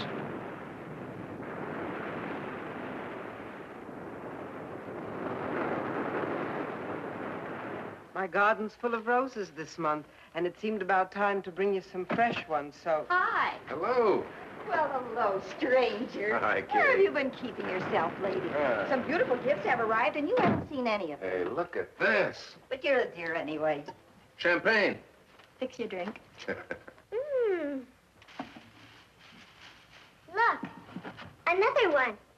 Uh-oh. There's my girl. Hi, pal. Hi. Is everything made up with you and Meg? Well, I'm working on it. Hi, Miss Ellis. Tom? Another pair. People must think newlyweds live on lettuce by candlelight. This makes 9 pairs of candlesticks and 12 salad bowls, and more coming every time the mailboat arrives. Meg got her wedding gown today, and Tom, it's simply a dream. What a bride goes through to make herself attractive for you men. It took 3 fittings to get the bodice right, and 3 layers of net to make the skirt full enough. Well, hardly seems worth it. After all, I'm only marrying her, so you'll be my mother-in-law. Sandy, see if there's a window open. There's a cold draft all of a sudden.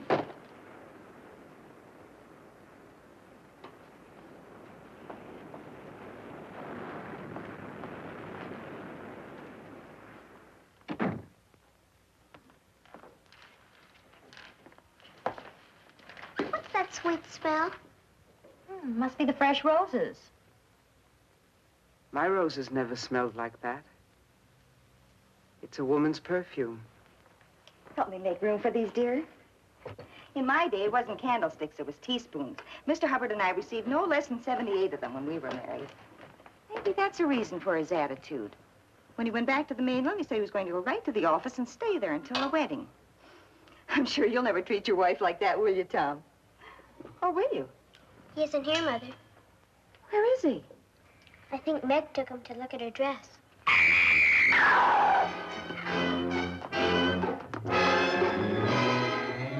My wedding dress.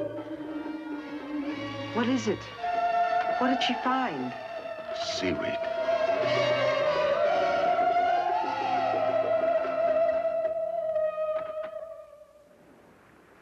Tom? Yes, Mrs. Ellis. I'm in here. I brought you some honey. Don't get up. I'll just put it on the bar here. Thank you, Mrs. Ellis. I really brought the honey only as an excuse, because I knew you were upset. Tom, there's nothing supernatural about what happened to Meg's dress. There must be a logical explanation. I know. But that seaweed, it's just like that Samuels boy. There have been no recent deaths, Tom.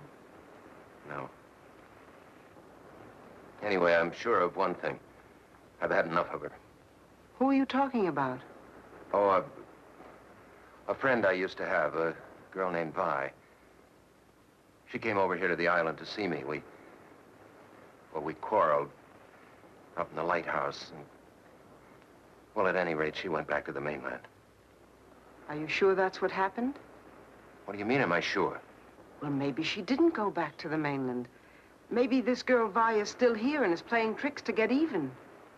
Now, where do you suppose a woman could hide on this island? Who's hiding? Never mind, Sandy. Things will work out.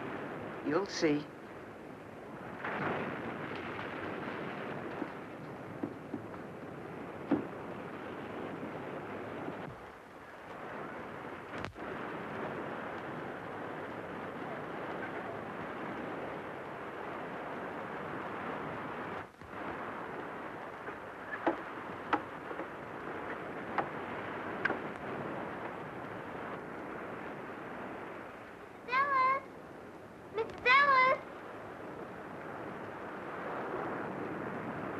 People always saying never mind.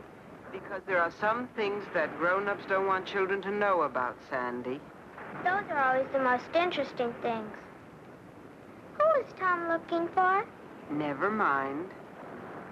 Daddy's looking for at the lighthouse. He's always hanging around there. The lighthouse is a very dangerous place, Sandy. It'll soon be torn down. That doesn't keep people from going there. But you mustn't go there, Sandy. Not ever. Run along home now. Come on, Fritz.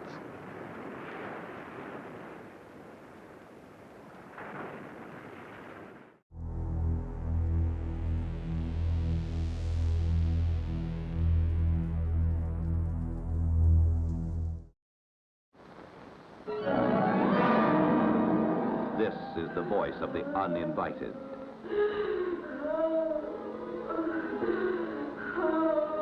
Coming from downstairs. Comes from everywhere and nowhere. A house of terror on the haunted cliffs of Cornwall, where the uninvited walk unseen by men. Yet a cat arches its back in fright. Flowers are withered by the touch of an unseen, malignant hand. Candles flicker and die as a ghostly chill fills the air, and the living are clutched by the icy horror of the restless dead. Stop, Pamela. Don't go near that door. The Uninvited, Dorothy McCardle's gripping novel of the supernatural, comes to the screen, starring Ray Milland, Ruth Hussey, Donald Crisp, with Cornelia Otis Skinner, and introducing the exciting beauty of Gail Russell, whose first love is shadowed by the specters of the past. Stella, what is it? Are you ill, Stella? Quiet. Leave her alone. Oregon. Stop her, Scott. She's in a trance. I saw this happen once before at a seance. I thought it was a fake. But this isn't. I know. It's dangerous. Please get out of this house now. Now lie there quietly. I'm not afraid of anything here. Then be afraid. Be afraid for heaven's sake. When you were a little child, the evils of this house reached out for you. Stella, go! Go!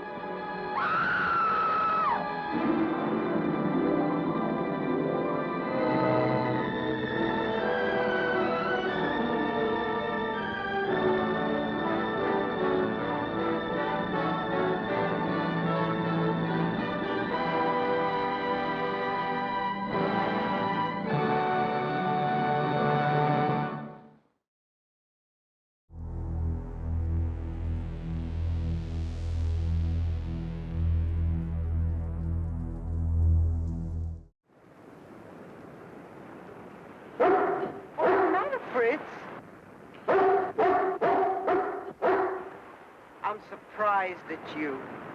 You're being as silly as Tom.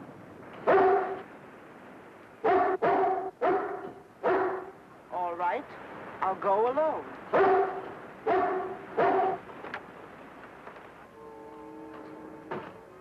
Young lady. Young lady. Vi. That's a lovely perfume you're wearing. It's no use. I know you're in here somewhere. I can hear you, too. Don't you think it's ridiculous to hide? Come down. There's something I want to say to you. Very well. If you won't, then I'll go up and find you.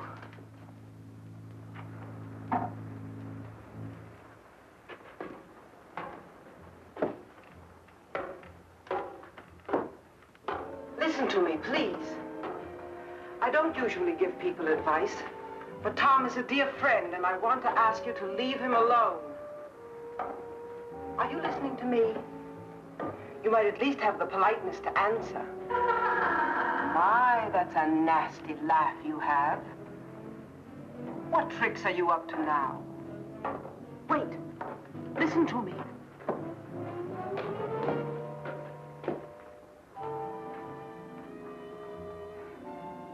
You know you're worrying and frightening Tom half to death. It's not hard to sense how desperate he's getting. I know Meg doesn't concern you, but you wouldn't want to make an innocent person suffer, would you? I wish you'd speak more clearly.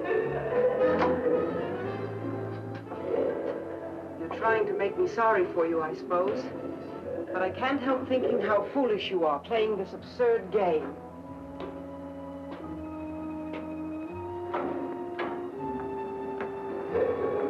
Stand still and let me talk to you, please.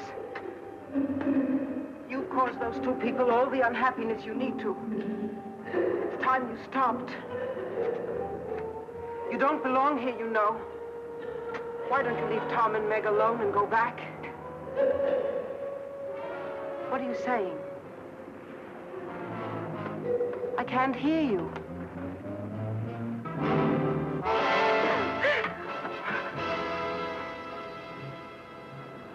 What a fiend you are. You're not fooling me. I know exactly what you are.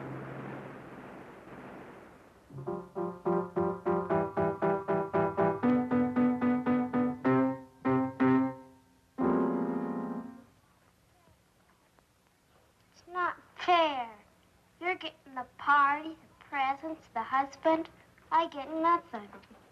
Be nice to me, Peanut. In 2 more days, I'll be a married woman, and you'll miss me. I'll miss Tom more. Sandy. How's my family? Daddy! Am I too early or too late? I'm so happy you made it in time. You don't think I'd let my daughter marry without her favorite father being around now, do you? Well, roll up your sleeves and pitch in. The party's right after tomorrow's rehearsal. Hi, honey. Frank. Where's the groom? He's not feeling well. What's the matter with him?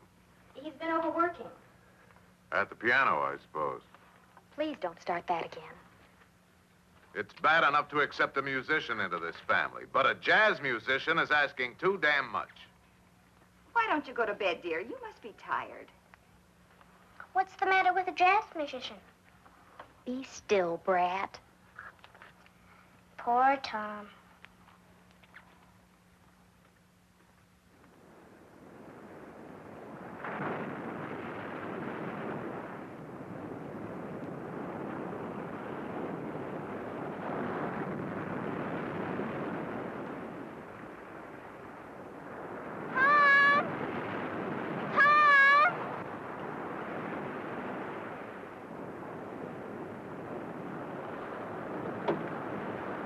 Tom!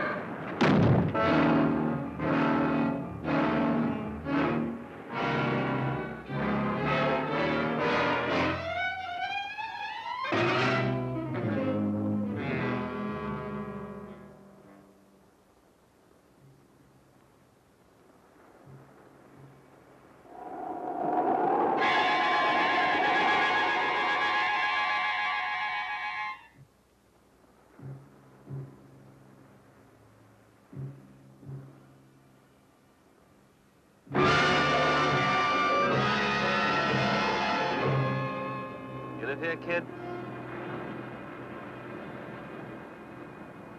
Can't you hear or something? I asked if you live here. In the lighthouse? No, on the island. On the island. Why do you want to know? Look, kid, I really don't care. I'm looking for a guy called Tom Stewart. Do you know him? What do you want him for? He won $200,000 on a sweepstakes ticket, and I'm here to give him the money. I don't believe you. Look, kid, do you know where he lives?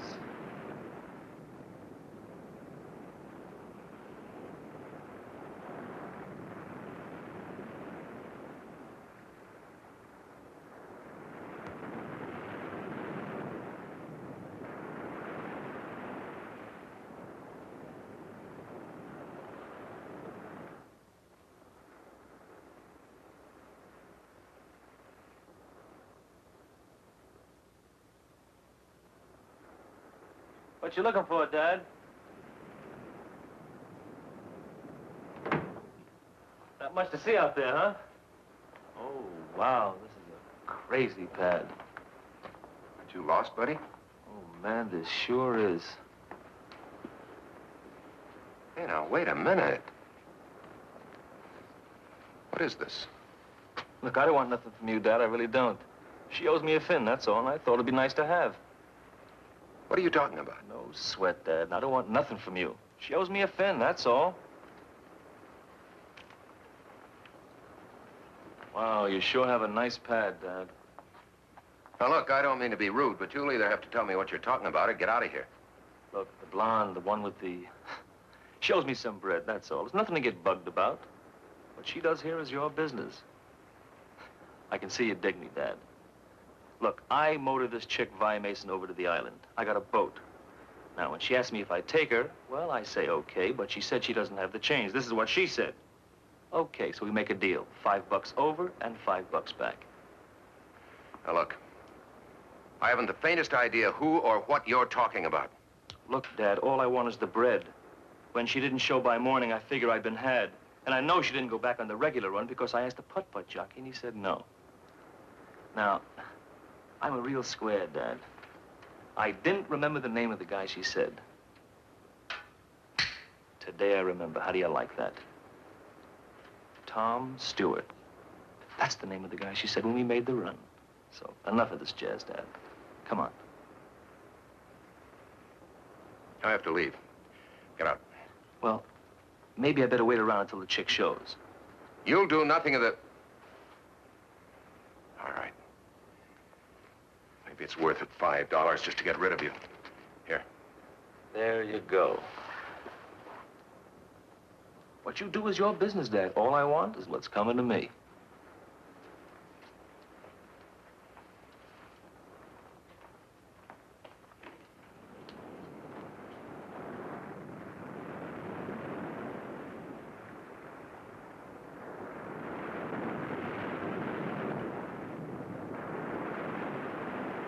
Be right with you, Mrs. Ellis.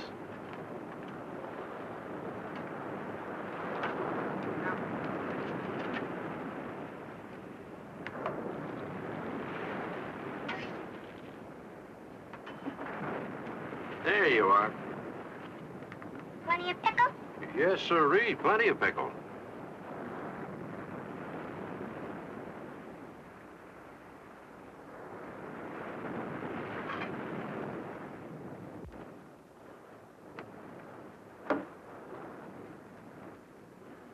How are you, Mrs. Ellis? Warm, Mr. Nelson. It's a very warm day. I think I'll have something light. Egg salad sandwich and a glass of iced tea with lemon. Don't like sugar in my tea, but plenty of lemon. Well, how about a nice hamburger or a tuna fish salad? What's the matter with your eggs? Oh, there's nothing the matter with them. I just don't have any. I've been out of eggs for almost a week now. Kramer's hens just stopped laying.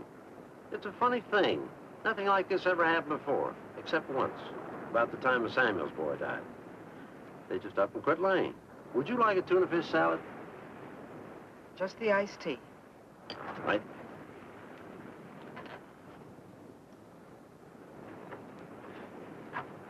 Say, Dad, can I have a Coke? Right. Hubbards had to send over to the mainland special to get some eggs for their party. Can't bake a cake without eggs. Speaking of the wedding, are you still there, Sandy? Yes, ma'am. Shouldn't you be at the rehearsal? Holy cow! Charge it, Mr. Nelson! You know, Mr. Nelson, I wish I could have my sight back, long enough to see Tom and Meg married. They must be a lovely couple. I'd give anything to see them. They're a handsome couple, all right. Tom Stewart's marrying a beautiful gal. The nicest of families, too.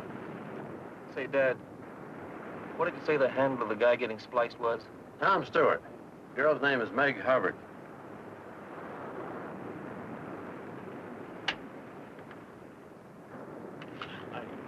And little Sandy will be standing here to my right, next to the bride, and then the groom, of course, to her right, and you'll be standing here. The parents will be in their pews, and... May I help you? Yeah, I want to speak to Tom Stewart. Excuse me.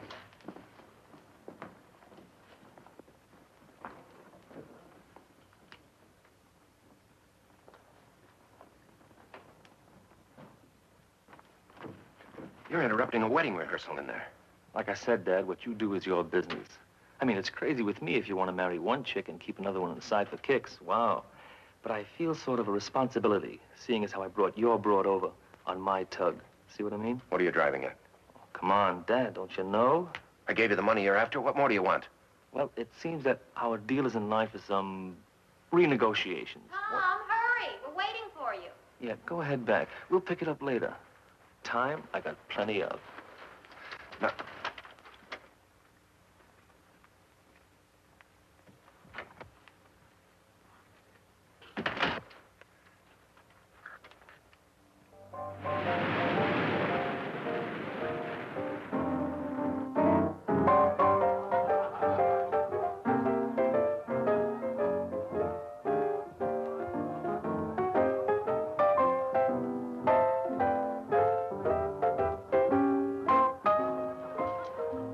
Tomorrow night, I'll be Mrs. Stewart. Isn't that right, Mr. Stewart? I'll be right back.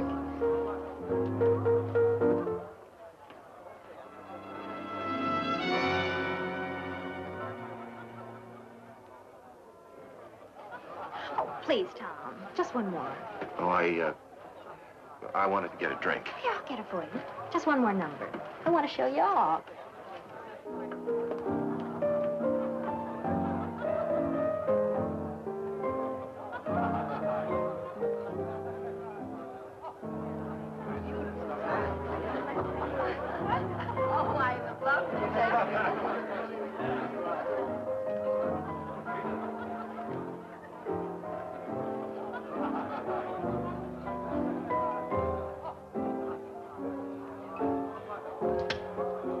Sorry I started you, Tom, but candids are the best kind.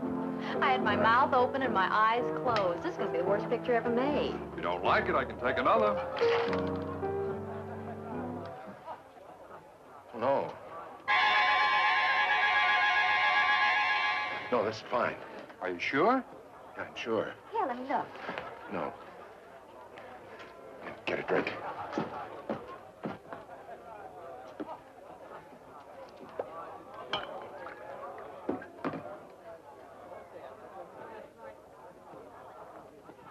Tom, what's wrong with it?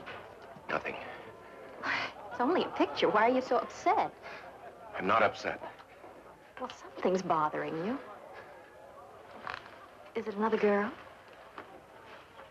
You can tell me. I'll try not to be jealous. Jealous? I could be jealous of Vi.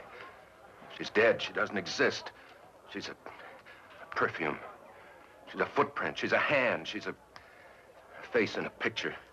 Who could be jealous of Vi? You're talking crazy, Tom. Let me see the picture. No. You're not making any sense.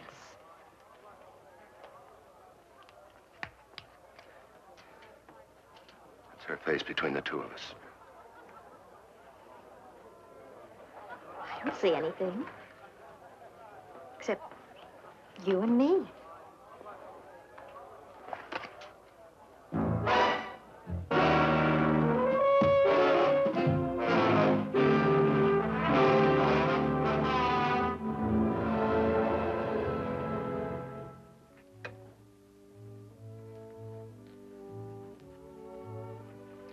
Put out the lights?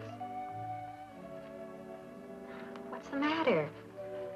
You don't look too happy. You ought to be. You're getting married tomorrow. I sometimes wonder the way Tom's been acting lately. Anything Tom does is all right. He's perfect in your eyes anyhow, isn't he? Oh, don't worry, Sandy. I love him. I suppose every girl has a few last-minute doubts. Because he's always around the lighthouse? Because he imagines things that aren't so. Everything will be all right. It's late. I'll get the window. There's a light up there. I wonder who it could be. A boy and a girl, probably. You wouldn't understand. I would, too. They used to go there to nip. Not anymore. Everybody says it's too cold and damp and smelly. Does Tom go there with anybody? Or does anybody meet him there? Now who's imagining things? You're right. Oh, besides, that's probably only a reflection of the moonlight on a loose pane of glass.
I'm over here.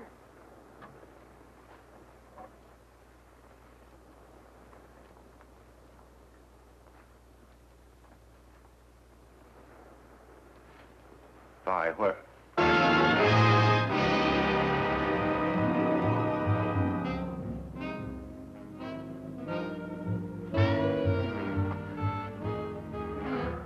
What do you want?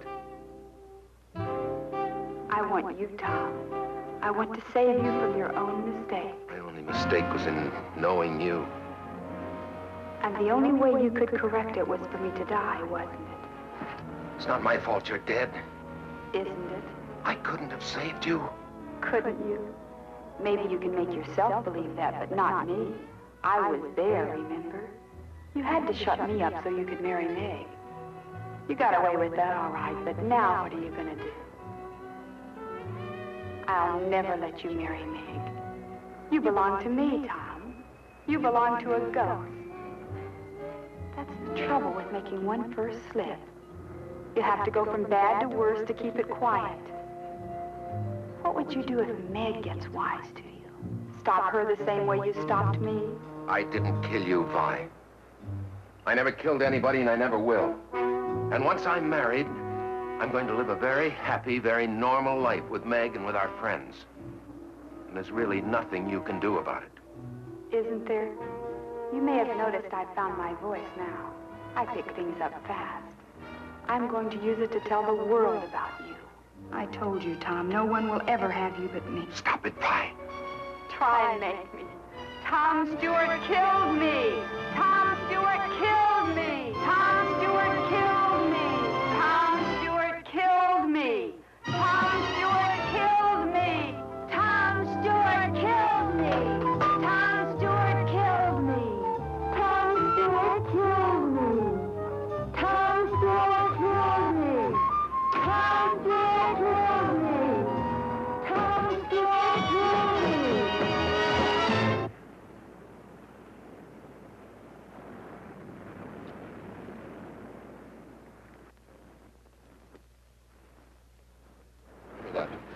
in such a hurry, Dad. You're always in a hurry. You shouldn't be like that. Give me that. I just want to talk to you, chum. A nice, friendly talk, that's all. Give me that.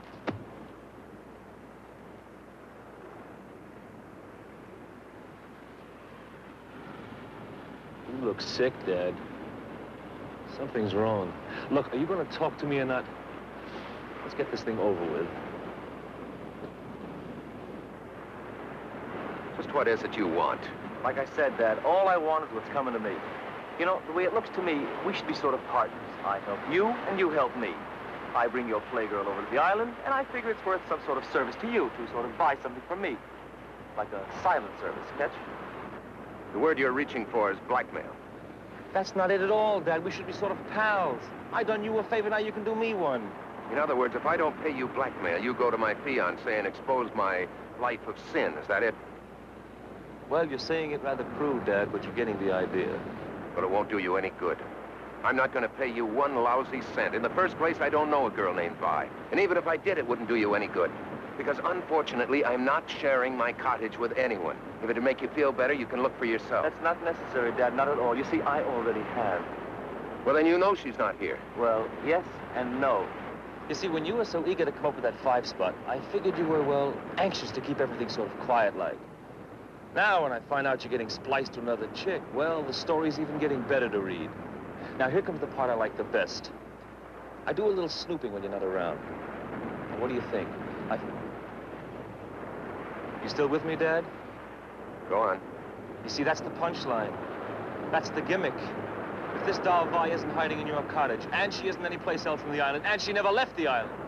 Now, what do you suppose could have happened to her, huh? You tell me. You're a comedian. You're the one that has the rest of the answers. You know something? Everything you've just said is all bluff. You don't know a damn thing. That's not friendly, Dad. Not friendly at all. In fact, I thought you'd take a wrong outlook on things, so I sort of borrowed something from a friend of yours.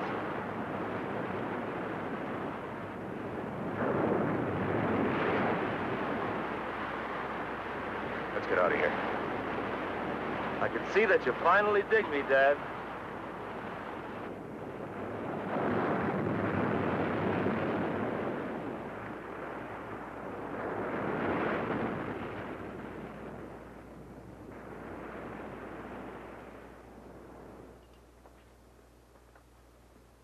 What did we come up here for? So that you and I can have a little talk in peace and quiet. It's cold. Just what do you want? 5 thou. 5 thou? And don't tell me you no gut. Your future father-in-law is loaded. Tom. 5. Who are you talking to? You didn't hear anything? I didn't hear anything. I'm waiting to hear something from you. They're closing in on you, Tom. You'd better take care of him right now. No. That's your final answer? Well, I didn't... Give me a minute. He's so easy, Tom. Just as easy as I was. Go ahead. There's a piece of pipe behind you. One good blow is all it takes. You got rid of me, but you'll never get rid of him as long as he lives. He'll bleed you of every penny, Tom. And all the time you'll have it hanging over you. What if people find out? What if Meg finds out? You can't let him do it, Tom. You'll lose everything. Look, you've had enough time. Do I get the money or don't I? Yes, Tom. Does he get paid? No. All right. You know what's best. See what your chick has to say about this. Hit him, Tom. Wait. Change your mind? Hit him, Tom. No.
come here.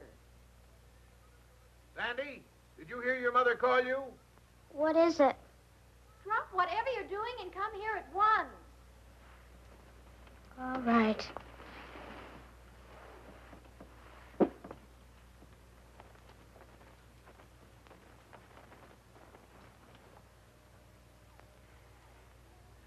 Oh, Sandy, we have to be at the church in 20 minutes, and you're not even dressed yet. Never mind that now. Meg snagged her hem. Come and hold it while I tack it up.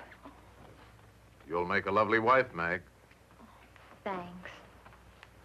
Meg, do you really love him a whole lot? Whatever makes you ask a thing like that? Last night you said you weren't sure. Well, I'm sure now. Oh, you'll remember to take the bouquet when I hand it to you, won't you? I'll remember.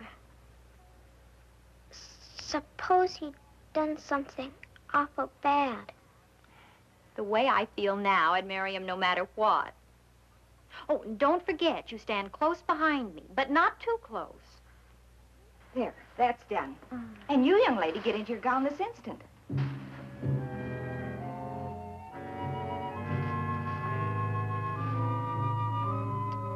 Hubbard loaned us her ring in place of the one you lost, so that's okay. I've got the minister's fee here in my pocket, and everything's under control. So snap out of it. Okay, I'll be all right. Then get that funereal look off your face. This is a wedding man. Cheer him up, honey.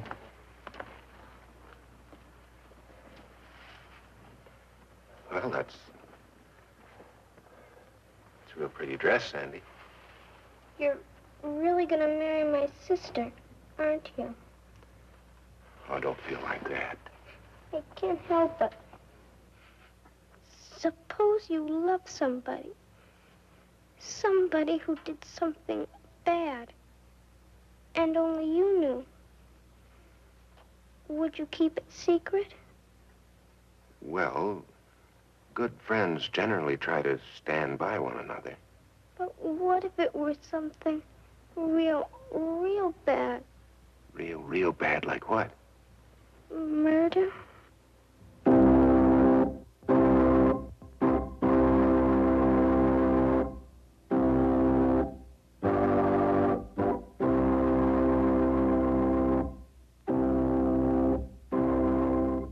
Dearly beloved, we are gathered together here in the sight of God and in the face of this company to join together this man and this woman in holy matrimony, which is an honorable estate, instituted of God, signifying unto us the mystical union that is betwixt Christ and his church.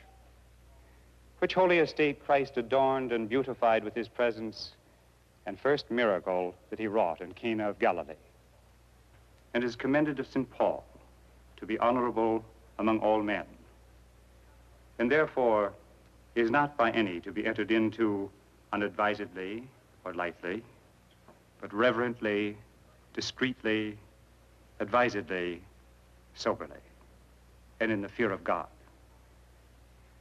Into this holy estate, these two persons present come now to be joined. If any man can show just cause why they may not lawfully be joined together, let him now speak, or else hereafter, forever, hold his peace.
Vi.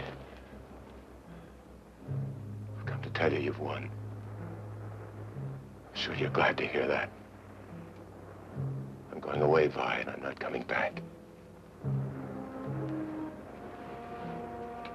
Vi? Vi, I'm running out on Meg. I'm not coming back.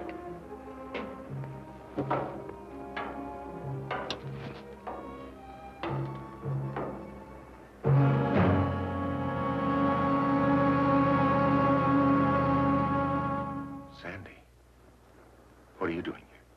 I followed you. Why did you have to kill him?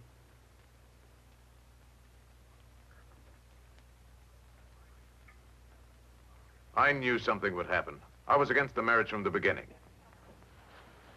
Let me help you with your gown, dear. Don't bother, Mother. Sandy will help me. Sandy, help your sister.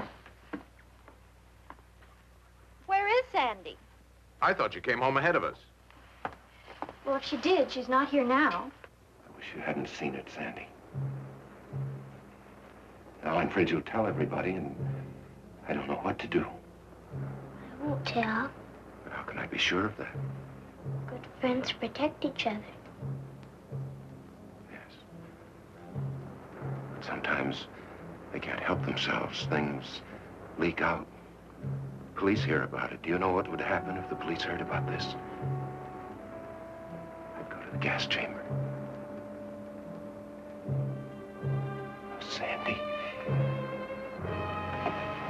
Sandy, why did you have to see it? I couldn't help it. No. Nobody could help any of it except me.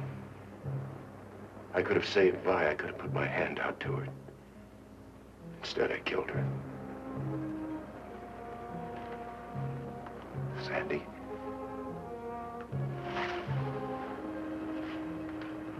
Sandy, you know I love you very much, don't you?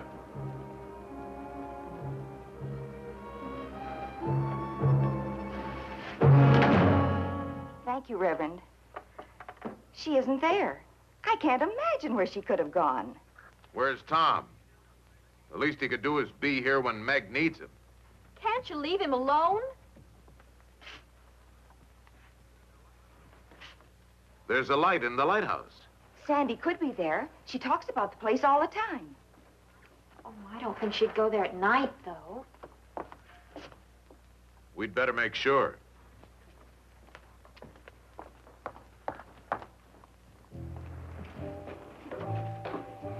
Why are we going up there? Let's go up and look at the sea.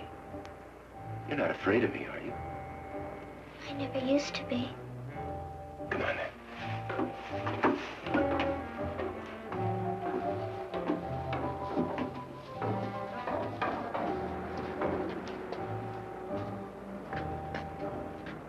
When the moon shines, you can see the whole island from up here.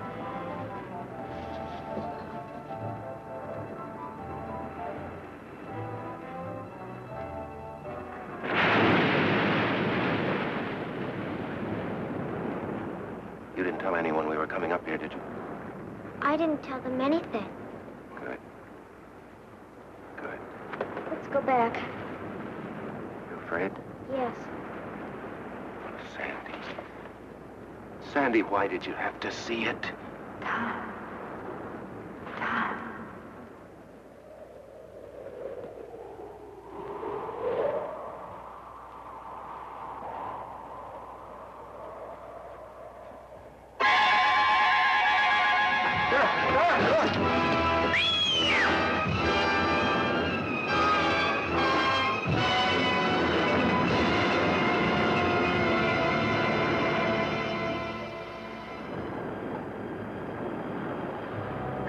Bring him in now.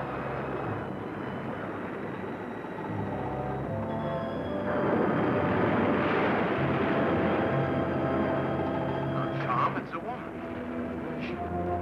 Could it be? Here's the doctor. Where did he find her? Wedged in the rocks. She's been down there a week, I'd say. Bringing him in now.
Pretty, isn't it? The beaches of L.A., playground of America. Until this beach turned into a living nightmare. You said creature. Why did you use that word? I don't know. What would you call it? Blood Beach, man. Yeah, right on. Blood Beach. The beach is a weird beat for us cops. You've got the kids, the old people, the street fiddlers, those singles, the crazies, all lost in their own world. There was every form of human life on this beach. Madras Bermudas, bleeding madras. They were kind of old, but you know, they were his favorite pair. They were still in good condition. But under the beach, there was this, I don't know, this horrible thing. And we still haven't figured it out. What the hell are we looking for? I don't know. But maybe if we dig deep enough, we'll find out. We police always look for the obvious, but this wasn't normal.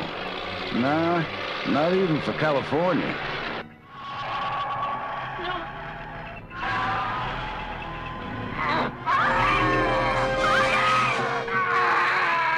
Doctors figure that there's been considerable brain damage. How considerable? Vegetable soup. When something like this is chasing you,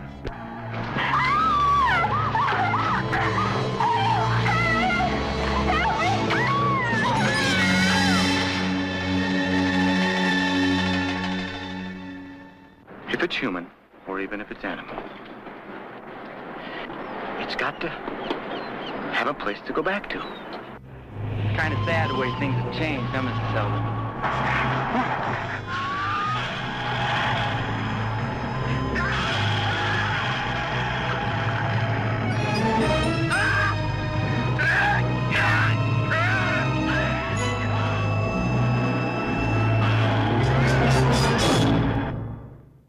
if there was any hope, we didn't have it. We didn't know a damn thing. Just when you thought it was safe to go back in the water, you can't get to it.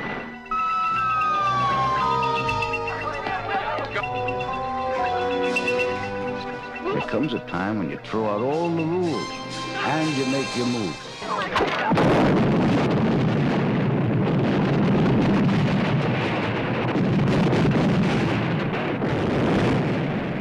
Blood Beach is an okay place to visit, but I wouldn't want to die there.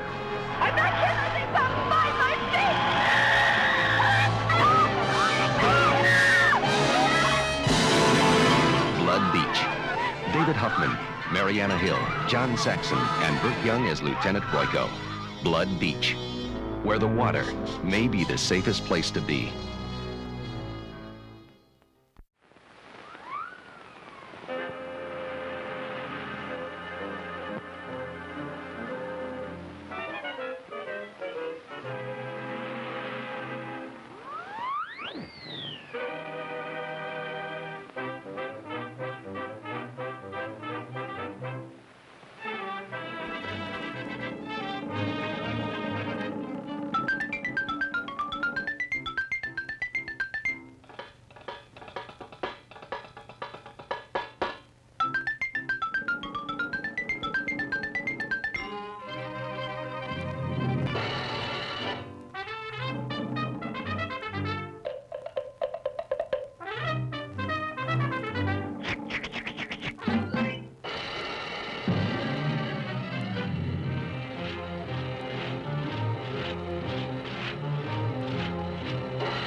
Many brave hearts are asleep in the deep. So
Joe.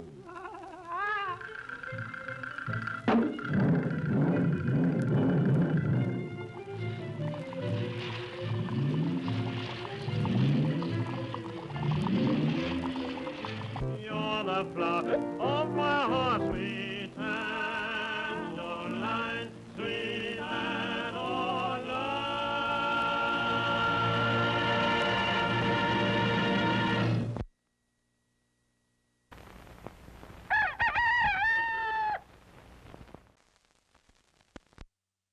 Shipwreck survivor, unknown forces lie in wait at Frankenstein Island.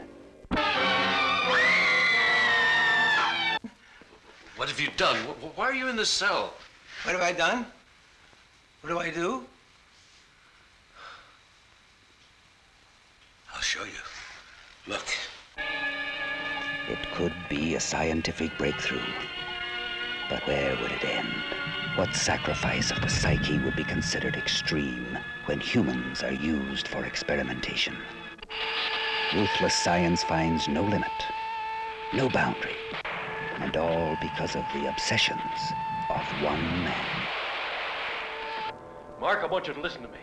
We've been friends a long time. Now, you owe something to that friendship. Oh, Doc, you were yourself. You wouldn't be asking me to do anything different. Right, they've been feeding you dope ever since you got here. Strange beings exist at Frankenstein Island. Strange compulsions.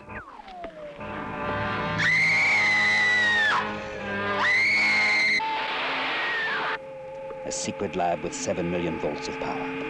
It's a mind warp.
looked up, and there she stood on the balcony as nature meant her to be. The blood began beating in his temples.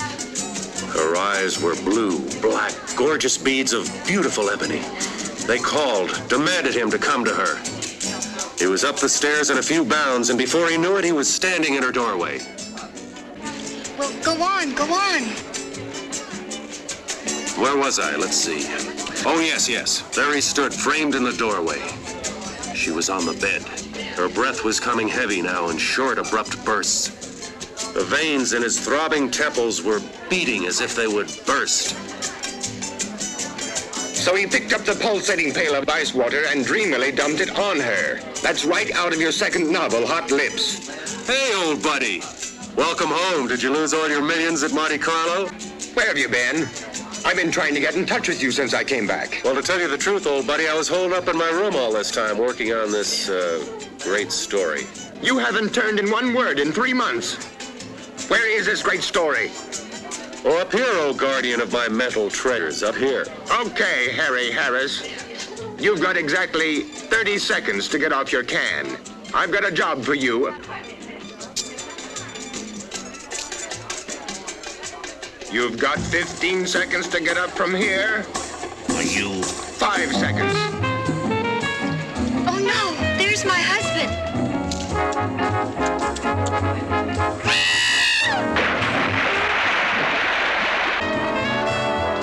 Hey, Doug, did you say something about a job? Cool it, buddy, cool it.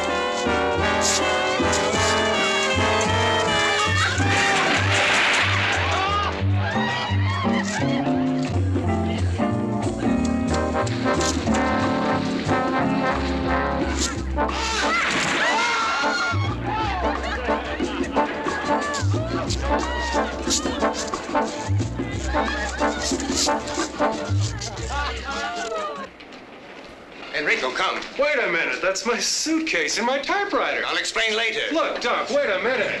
Am I late, T.H.? Oh, no, of course not. Doc, this is my secretary. We've got some dictating to do. Hey, Harris. Oh, honey, keep your pencil sharp, will you? I'll be right back.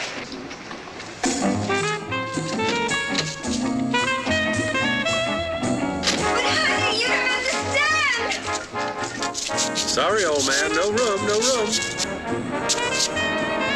Harris, I'm gonna kill you. It's a little drafty in here. I'm gonna kill you, Harris.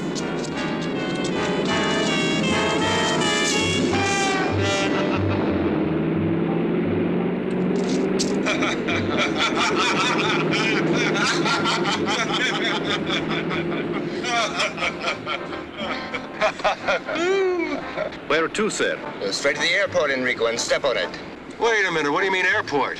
When I was in Monte Carlo, I met a Lord Carrington at the casino. He had a most interesting tale to tell. Was he winning or losing? This welts, Tom, it really doesn't matter. Lord Carrington inherited an island in the Caribbean, and this island is so remote that only he could approximate its location. What, pray tell, does all this have to do with me? You, Playboy writer, my card-playing wife, and I are going to this island. You're starting on your next bestseller. Oh, no, Enrico, pull over. Now, wait just a minute. Let me finish. If you don't like my story, I'll take you back to the hotel and you can continue your debauchery. The more that I heard what was happening on Voodoo Island. Voodoo Island? Yes, that's the name of the island. The more I began to think what a wonderful background this would make for an adventure novel. In the first place, the natives practice voodoo. So they practice voodoo? Secondly, there's a large quantity of highly poisonous snakes in the island. Oh, you're hurting your cause. Now listen, please. Lord Carrington has set up a foundation to perform experiments with the snake venom. There's been a famous scientist there for years trying to find a cure for cancer. Interesting, but not interesting enough. Sorry. Now, wait, let me finish. I haven't gotten to the most important part yet. These voodooists actually perform human sacrifices. And that there's some superstition about an army of walking dead. I presume you would call them zombies. You actually contemplate taking that lovely, voluptuous kook of a wife whom you claim to love, and me, your breadwinner, whom you claim to be your best friend, to an island overrun with dead people, practicing human sacrifices and voodoo for the sake of a good book? There is one important thing I did leave out. What is that? Girls. Girls? Virgin natives. Just waiting for some sophisticated swinger like you to come along and pluck them off their tropical vines. Yeah. It was very funny. Lord Carrington said that a few years ago, all the men of the island were out to sea fishing when a hurricane struck, and they left the island populated with 5 girls to every one man. 5 to 1? Interesting.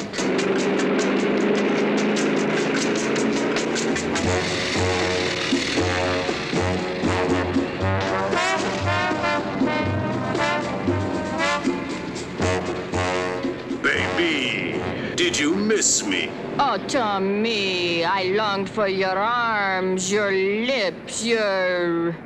All right, will you please tell me what this cockamamie thing is all about? You won't believe it. Let Moneybags explain.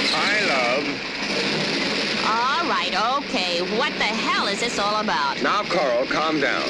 I'm right in the middle of the greatest canasta game ever. I've got Sophie into me for $3.42, and the beach boy walks by and says that this smoke calls and says pack for a week and to meet him at the airport. Now, give her the explanation. Coral, lovely. Because I love you so much and because I want you to have everything. I'm taking you and your best lover away on a vacation. Just think, 4 or 5 hours across that lovely blue Caribbean lies a land of every man's dreams, where we can lie in the hot sun all day and drink long, cool, exotic rum drinks. I can do that at the Fontainebleau. Okay, big mouth, just get in the plane. But... Just get in the plane. Don't talk to me like that. If you don't get in the plane this very minute, I'm going to cancel every one of your charge accounts in every department store, couture, salon in this country. And in Paris, and in London. Well, you don't have to get dirty about it.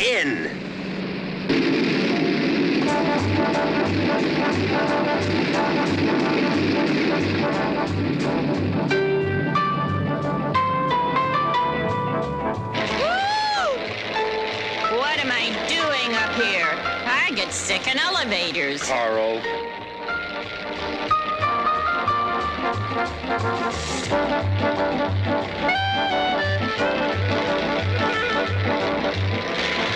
It's all right, darling. We'll be there soon.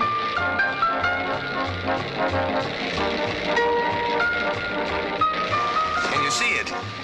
It doesn't seem to be where we marked it on the map, sir. Well, I don't understand. Lord Carrington marked it himself. Well, we better find something soon.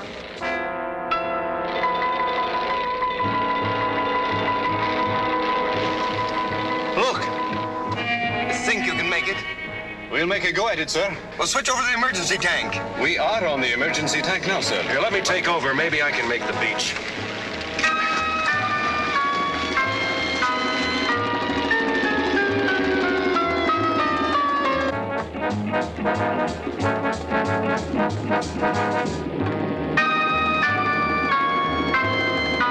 All right, hold on. Here we go. We're going in.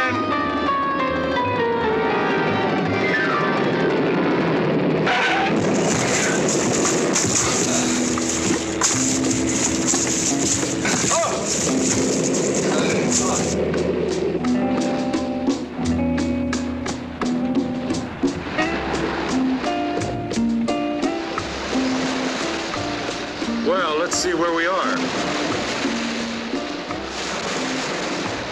I wonder where the inhabitants are, Tom. Well, I spotted a glimpse of a house up at that end of the island. Hey, would you bring me a banana or coconut or something? Well, I got hungry with excitement. You could do with a little dieting, honey. Well, get a load of talking tubbo. Look, none of that. You stay with the plane. I'll be back as soon as possible.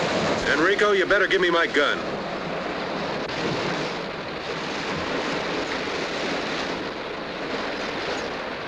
Hurry back.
senor. Buenos dias, senor. We've been forced to land on the beach. Can you tell me where I can get some help? Sí, senor. Follow me.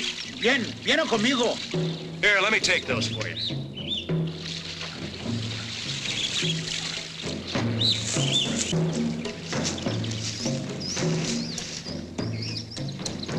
What are those drums?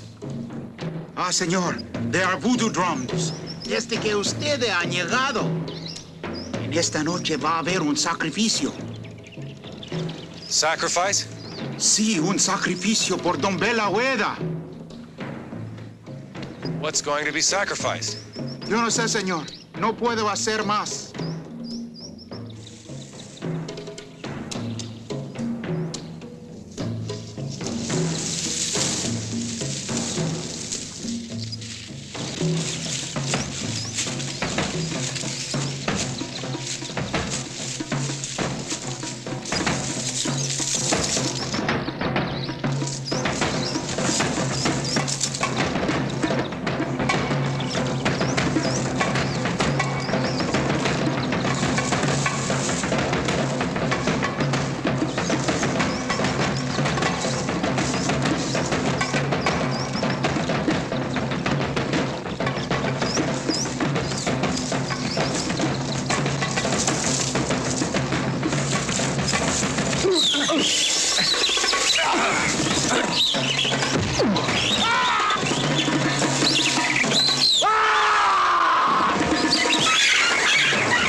Señor, acá está el cadáver, señor.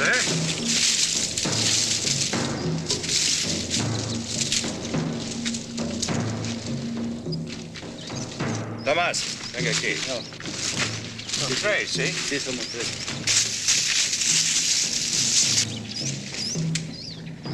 Mr. Fairchild.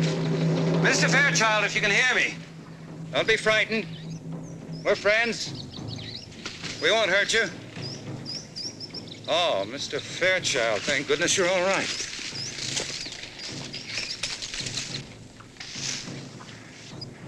I'm not Mr. Fairchild. I'm Tom Harris. Oh, yes, Mr. Harris. I'm Charles Bentley. Mr. Fairchild radioed you'd be coming. Terribly sorry this had to happen to you. I've been hunting the man who killed him for over a week. He's violently insane, of course.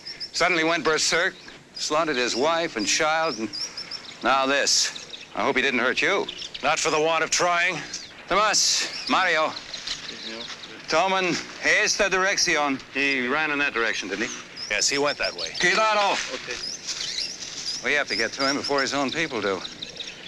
They got him first. I hate to think what they'd do to him. You see, Mr. Harris, these are very simple people. They understand only that deed, not the cause. Deranged mind, a homicidal maniac. It's quite beyond their comprehension. Well, I saw your plane coming in. I couldn't tell where it landed. We ran out of gas and we had to land on the beach. You had two narrow escapes. Let's hope the rest of your stay on the island isn't quite so hazardous. Come on.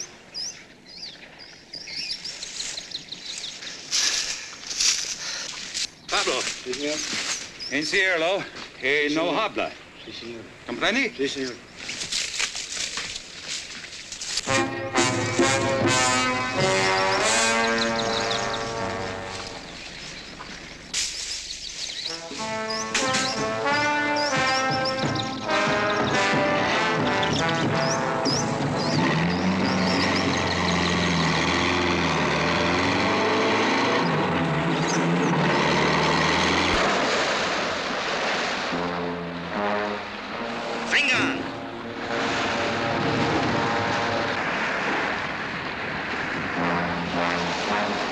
Mr. Fairchild! What? Huh? Look! Hey, quick, get in the plane, lock the door.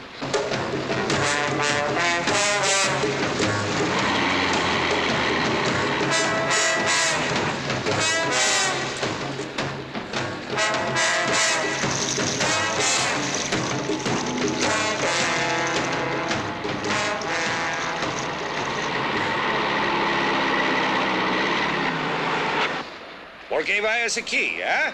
¿Eh? Vengan ustedes a sus casas. ¿Por qué es el avión a la playa, señor? No les importa. Vayan ustedes. Robbie, usted y cuatro esperan aquí. Sí, señor. Ustedes cuatro, esperamos aquí. Mr. Fairchild, I'm Charles Bentley. How do you do? I'm Lord Carrington's overseer on the plantation here on the island. Mr. Bentley, this is my wife, Coral. Am I glad to see you, honey? Well, it's my pleasure. Well, welcome to our island. Let's go up to the house. You can freshen up, and then we'll celebrate your arrival. Thank you. What about the plane? Roby and his men will roll it up on the beach and tie it down.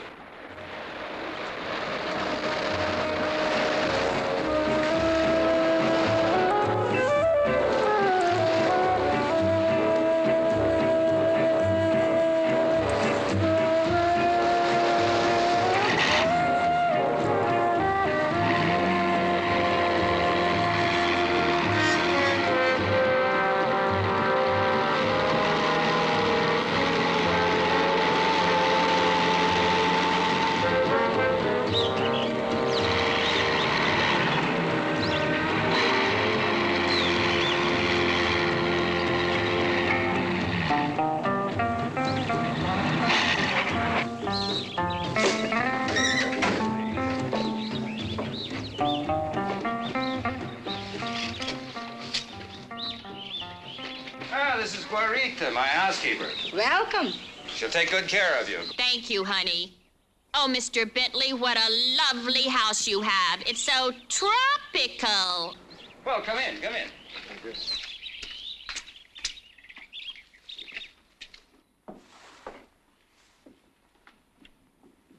Now, please, all of you, mi casa es su casa. My house is your house. This way, please.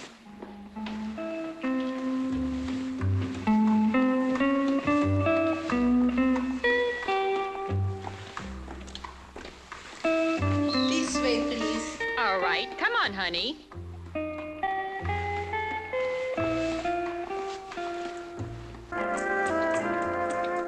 Oh, Dunk. Tom, look.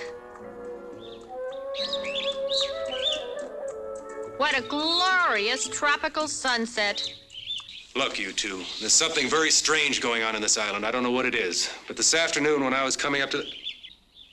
Guarita? Si, senor.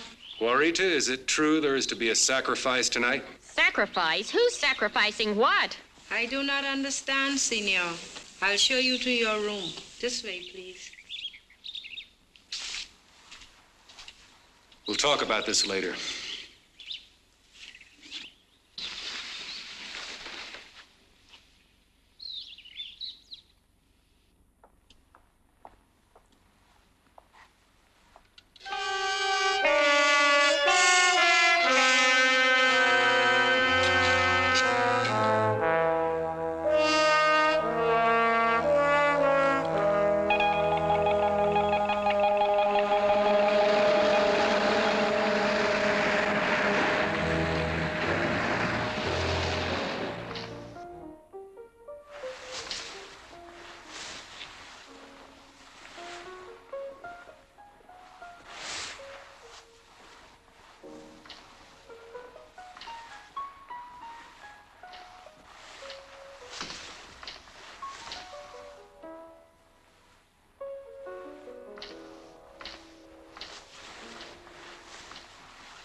You frightened me.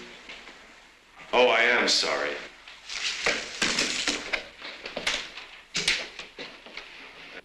part of heaven did you fly down from? Oh, boy. Mr. Harris, I've read some of your books, and I only hope you're more original in person. Well, I'm afraid that's one of the occupational hazards of being a writer. You, stand naked before the world. Well, the least you can do is tell me your name. Only on one condition, if you mix me something very cold to drink. Well, lead the way.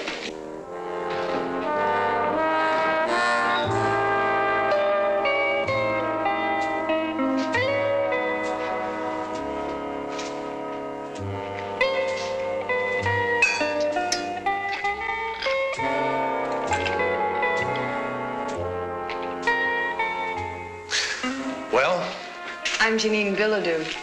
My father, Dr. August Bilodeau, is here on the island doing some experimental research. Oh, so your father is a man that's going to find the cure to the world's deadliest disease.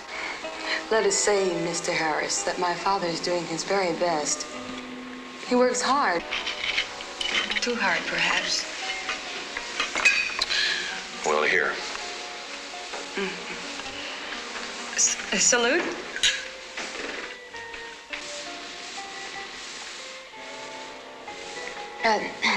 I see you at least mix an excellent drink, Mr. Harris. What is it? A Rob Roy. Oh. Well, what brings such an important person such as yourself to Voodoo Island? To find you. A wandering sailor came by one day and told me of a beautiful blonde goddess who inhabited this island. From which one of your books was that line? My next one, I hope. I see you've already met Janine. Mr. Harris, this is Dr. August Bilodeau. Oh, how do you do, Doctor? How do you do? Charles was telling me in the garden about your arrival, Mr. Harris. And if, as I understand it, you're here to gather background material for a new novel, you've certainly made a very successful start. Well, I'm afraid I'd prefer to fictionalize that incident. It must have been horrible. Well, that native that killed the fisherman and attacked me this afternoon, there was something very unnatural about him. That skin and those eyes. You know, I've heard a rumor that there's an army of walking dead on this island. Is there any truth to that? Well, maybe I can't explain this, Mr. Harris. Growing on this island is a very rare plant that when the roots are crushed and left to dry in the sun, it forms a very toxic narcotic. And for centuries, the natives have used this as we use alcohol. But excessive use of this narcotic sets up a strong chemical reaction in the body tissues. Maybe that can explain the abnormal appearance of the native and his deadly intent. Well, I see you've started without us. Hi, everybody. I must apologize. We had a little trouble deciding what to wear. Enrico, make that a double. Oh, I feel like swinging tonight. Well, who's this pretty little thing? Coral and Duncan Fairchild, this is Janine and Dr. August Bilodeau. Charmed, I'm sure. Dinner served, Senor. Gracias, Guarita. Benignos. If you want those cocktails, I'm afraid you'll have to bring them to the table with you. Guarita is a magnificent cook. One thing she will not tolerate is food getting cold.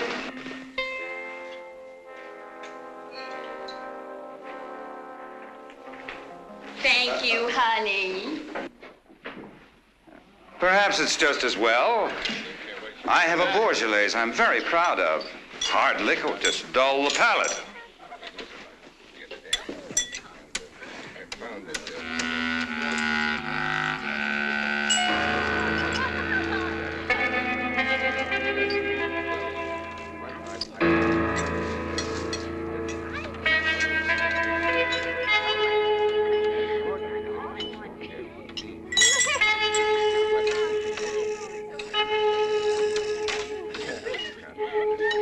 The only smoke that's ever going to be safe is a good cigar. Oh, I disagree. Someday they're going to get the clean tobacco in the right filter. Now, you mark my words.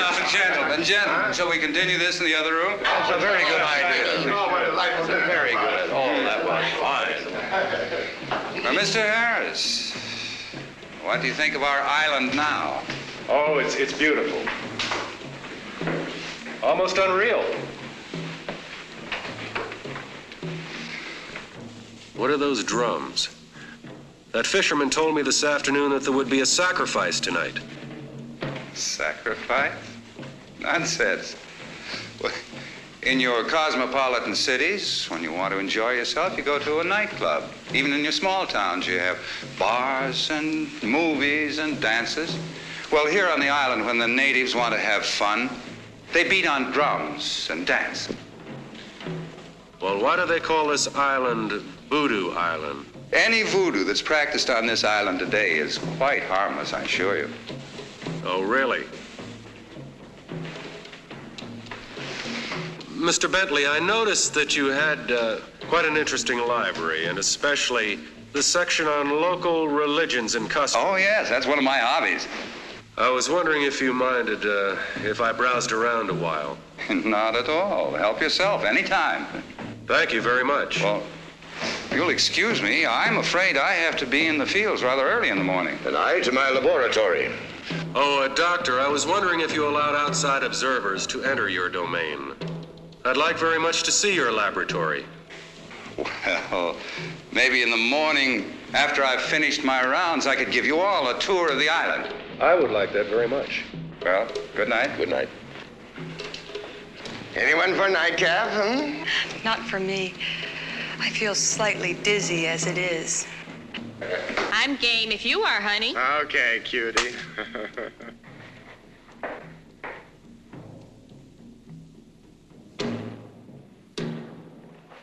Care to take a walk? Okay. But I warn you, I've studied jiu-jitsu.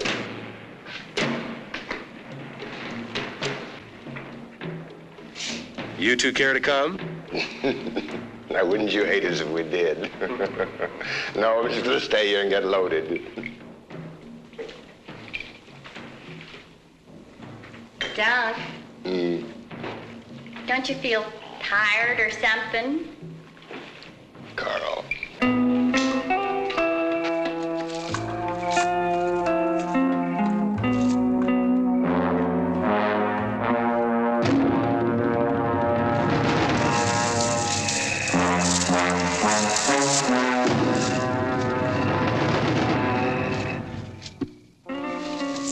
Oh, look at that moon. That's nice. Whoops. Bread and butter. Don't you ever get lonely with no other young people down here? Sometimes. But I paint. And I swim. And I horseback ride. And I go to San Juan about twice a year. Maybe I can talk you into coming to Miami soon. Perhaps. If only I could get my father to leave this island. Why? Is there something wrong? Maybe I can help. If only you could.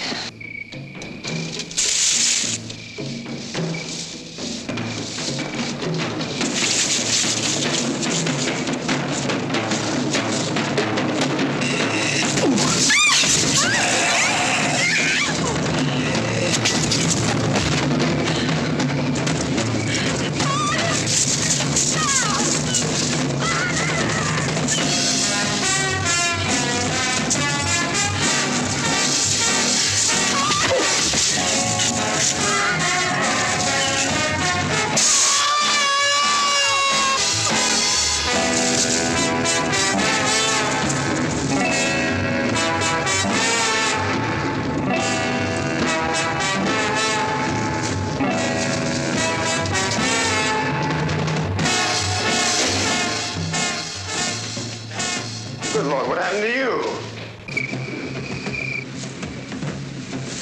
Pare!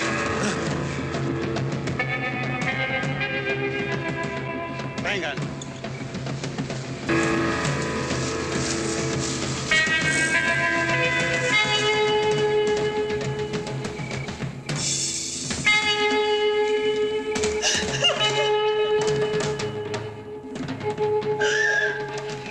I'll be all right. I'll be all right. What's happened? That's what I'd like to find out. We were out there walking in the garden when 3 of these creatures with the eyes jumped on us. 3 of them. I had no idea the natives were using the drug so extensively. I'll post guards around the house. First thing in the morning, my men and I will go after them. Now, I think it might be best if all of us tried to get some sleep. Mr. Bentley, perhaps you could answer one question first. Well, I'll try, but I'm not sure I know what's going on right under my nose. Well, these men or creatures or things or whatever they are murdered a man this afternoon and tried to kill me. Tonight, they did everything possible to kidnap Janine. Now, why? What do they want?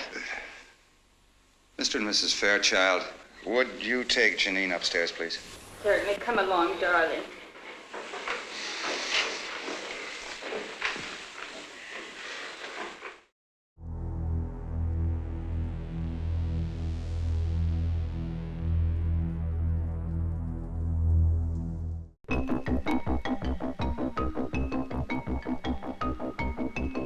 Ahoy there! This is the Harbor Patrol. Anyone on board?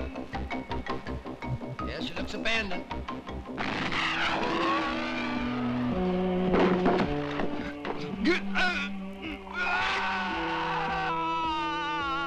Is there something big? That's just what we'd like to know. One more step and I'm gonna blast you. Now freeze where you are!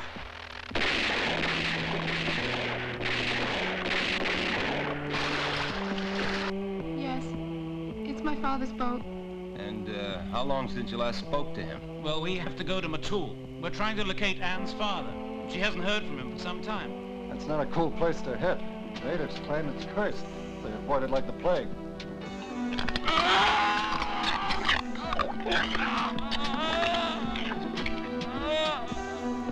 I'm going to tell everyone that you're the one who's crazy. Demented, cruel, evil son! What exactly did my father die of, Dr. Minor?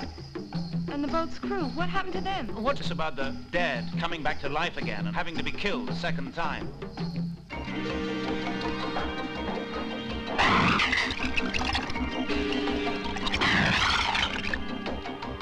These islands, fantastic legends, voodooism, zombies.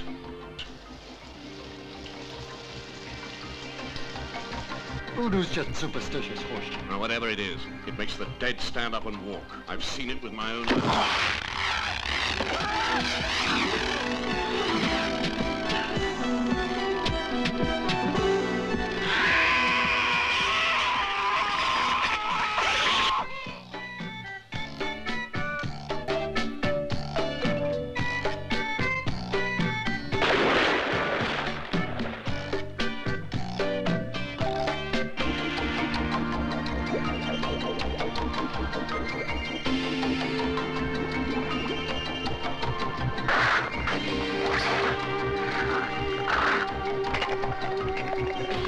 The father of my father always said, when the earth spit out the dead, they will come back to suck the blood from the living.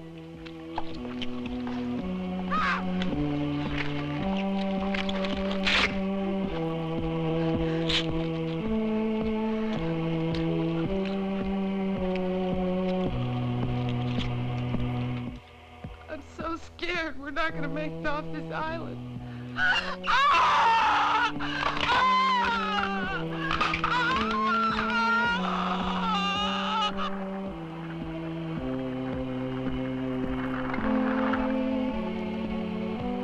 They're coming back to life. They're everywhere.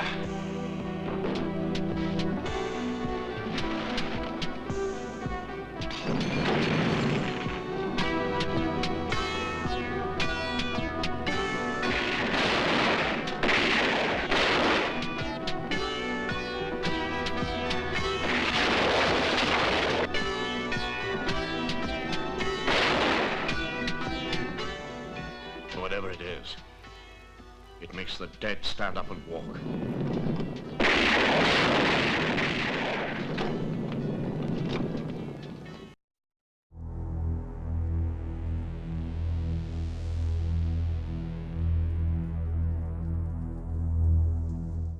I didn't want to frighten them. But you certainly have a right to know as much as I know. No, I don't pretend to know the subtlety of these people's religion. I don't think any outsider does. Here. Why these creatures want Janine? I can only guess. My guesses frighten me. This book was written by one of the foremost experts on voodooism in the world. Now, in it, he tells the story of a medical missionary in Africa whose daughter was killed by the local tribe. Yes, here it is. Dr. Jacobson had been treating the natives for a disease which they'd been stricken with for some time. So many of them were dying that they were willing to try anything. All the young virgins of the tribe had been sacrificed to their god, Dumbella Owida. The only girl left was Dr. Jacobson's blonde daughter. One night, the son of the tribe's chief was stricken with the disease. The chief had the blonde girl sacrificed, and his son recovered. Now, the fact that the doctor had treated the boy, of course, was the thing that saved his life. But the tribe believed that the sacrifice of the young blonde girl had saved the boy's life. Now, I know that the descendants of that tribe are the natives on this island.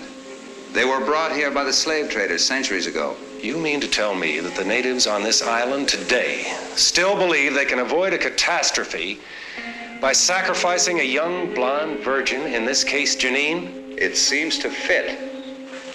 Well, can't you put a stop to this? Don't you have any control over your own people? Mr. Harris, these people have had their superstitions for centuries. Now, you can't expect them to drop them in a matter of decades. I thought you said, Mr. Bentley, earlier this evening that the voodoo practiced on this island was harmless. I don't know. I don't know what to think. I'll go post those guards. Good night.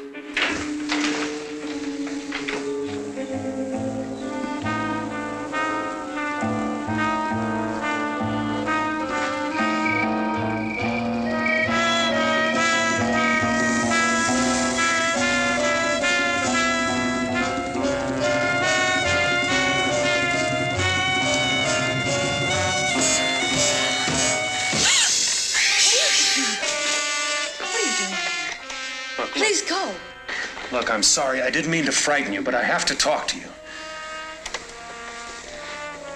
Now, I don't know what's going on in this island, but I do know you're in serious trouble. I want you to leave with us tomorrow afternoon at low tide. I can't. I can't go without my father. I'm all he has in the world. Well, your concern is very commendable, but I think this is a little one-sided. If you're all he has in the world, I should think he'd want to protect you. He's a dedicated man. You don't understand that, do you? Without his work, he'd be nothing. It's his whole life. I thought you told me you were his whole life. Please, I don't want to talk about it anymore.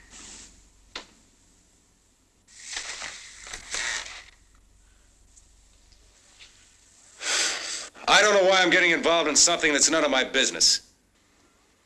Tom?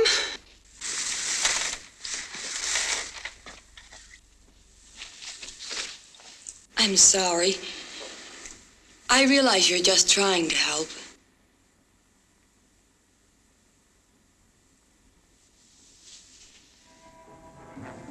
I need you.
Adoradores del Dios serpiente.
adoradores del Dios serviente.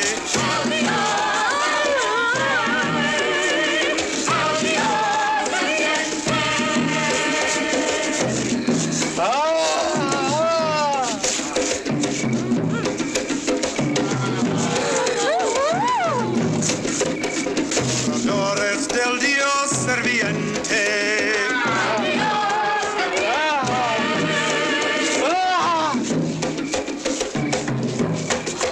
Adoradores del Dios serviente.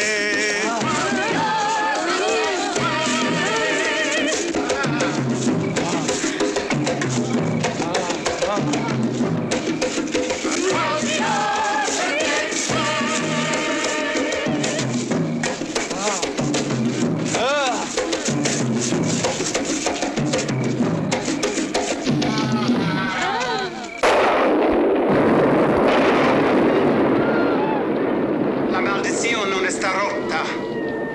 Dambaluela non está satisfecho. Papa Nivo, dinos, ¿cómo es posible quitar esta maldición de nuestras islas? Dame la huella, no está satisfecho hasta que folle la chive sin cuernos. Él quiere a Janine Viladu como esposa cuando la luna está llena.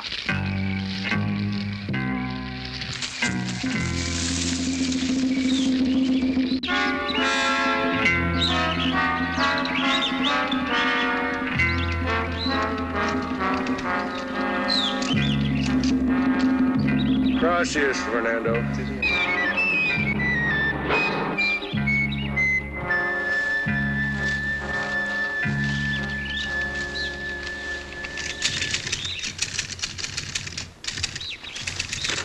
Good morning, Mr. Harris. Oh, good morning, Mr. Bentley. Un café, por favor. You seem to have found food for thought. I hope you've done as well by your stomach. Oh, yes, I've been very well taken care of, thank you. Where are Mr. and Mrs. Fairchild? They haven't come down yet. What time is it? Just after 10. You either worked very quickly or you got up very early this morning. When a story interests me, I move right along. This one must be fascinating. Yes, it is. I'm writing about what's happened to us since we arrived on this island. But I'm afraid, like so much of life, no one will believe it. I don't like to seem inhospitable, but in view of what's happened, I think it might be best for you and your friends to leave the island as soon as possible. Oh, I quite agree. I've instructed Enrico to locate gas for the airplane. Terribly sorry this had to happen right now. Last night, you said you'd show me Dr. Billadue's laboratory. I'm afraid I'll have to declare the laboratory out of bounds. If you'll excuse me, I'll get back to work.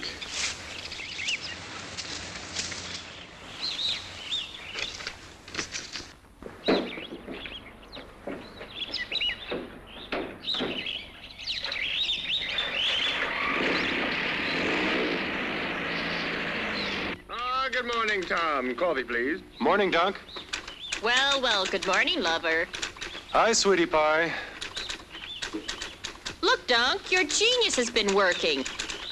Hey, buddy boy, looks like you jumped off the mental wagon with vengeance. Oh, boy, I love you, I love you.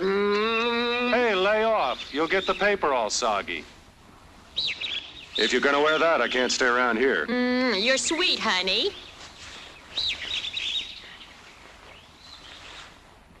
I'll see you two children later. Hey, listen. After what happened last night, do you think it's a good idea to go wandering around this island? I've got to find out what's going on around here. But don't you want me to go with you? No, you stay here with Coral. And be ready to leave at 3 o'clock this afternoon. I've got Enrico loading the plane with gas, and we'll try to take off in the wet sand. All right.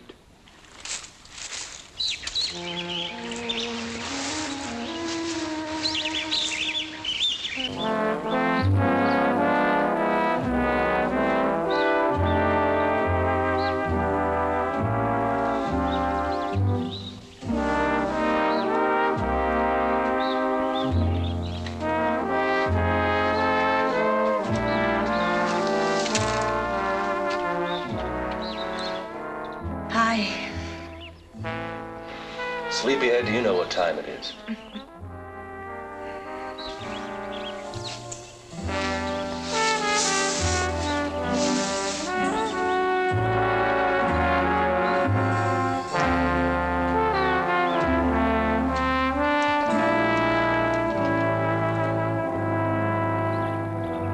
You'll be happy to know that I've given our conversation of last night a great deal of thought. I've decided to ask Father if he'll leave the island with us. That is, if you want us to come. Oh, you know I do. I suppose we can get everybody into the plane. Of course, Coral will have to leave some of her luggage behind. Come on. You get dressed and we'll go tackle your father.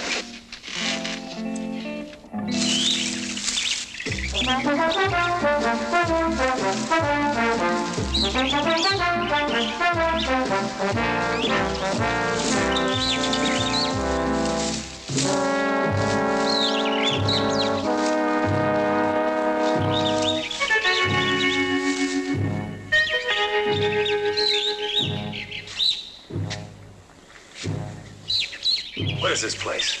I don't know. I've never seen it before.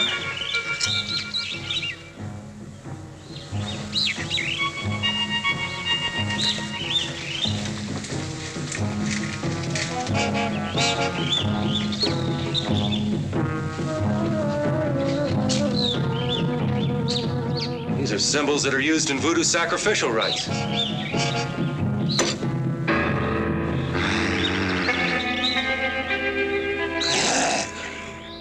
What was that? I don't know.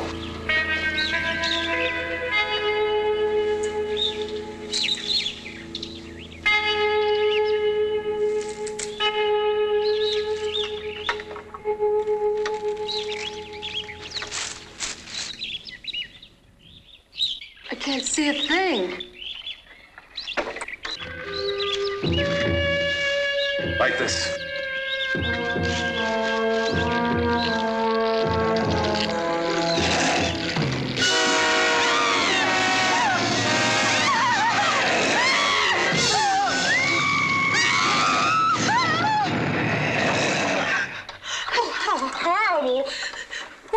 I don't know, but I know you're coming with us this afternoon. Where's your father's laboratory? This way.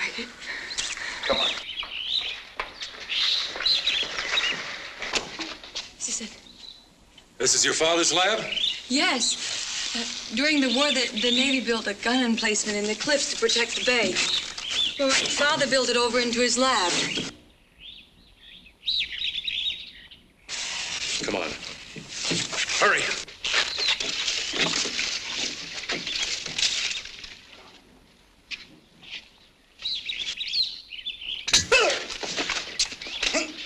Wait, Tom! I know him. He's my friend. Fernando, what on earth are you doing here? I'm sorry, Miss Janine. I wanted to warn you. You must leave the island. Why must she leave the island? She's in great danger. She must leave now, today. In danger from whom, Fernando? Papa Nebo. He wants to make you the goat without horns. What do you mean, goat without horns? I must leave now. Please, miss. You must go.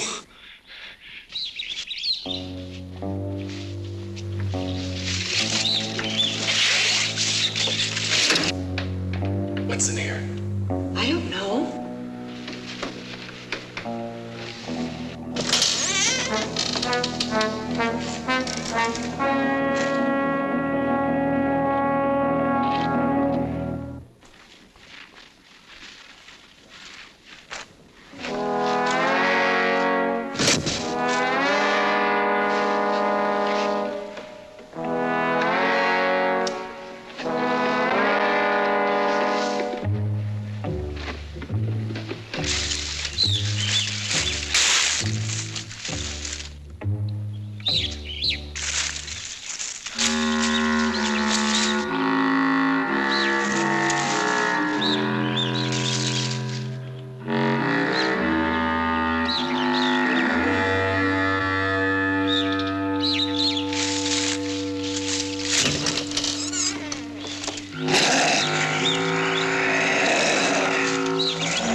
Janine! What are you doing here? I told you never to come here. Mr. Harris, I thought I left word that I wasn't to be disturbed. Father, please. I've never seen you like this before. Tom and I came to ask you to leave the island with us.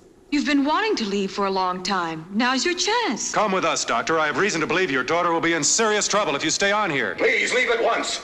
Janine, you go to the house and go to your room. Father, do as I say!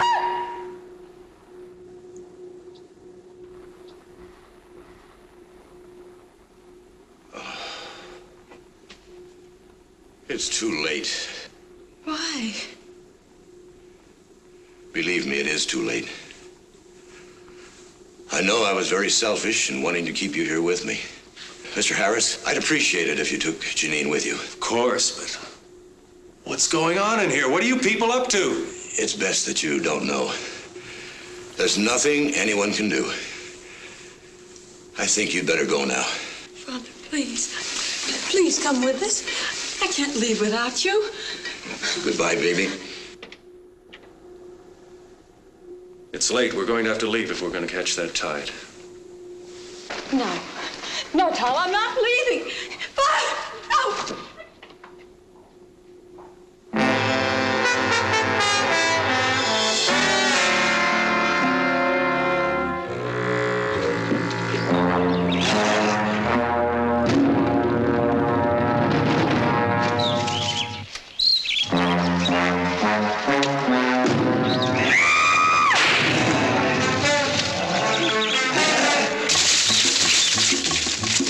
Where are they, sir? It's past 3 o'clock. Here they come now.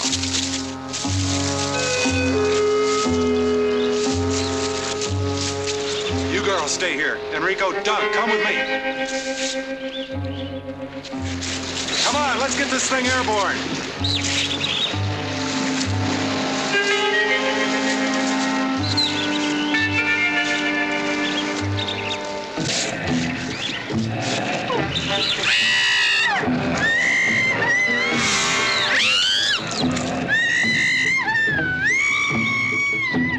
Venga.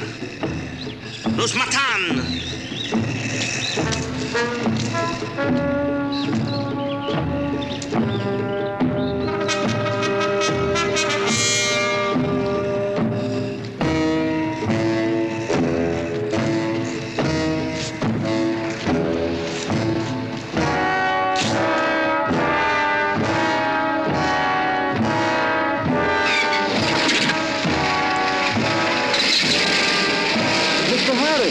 Look out!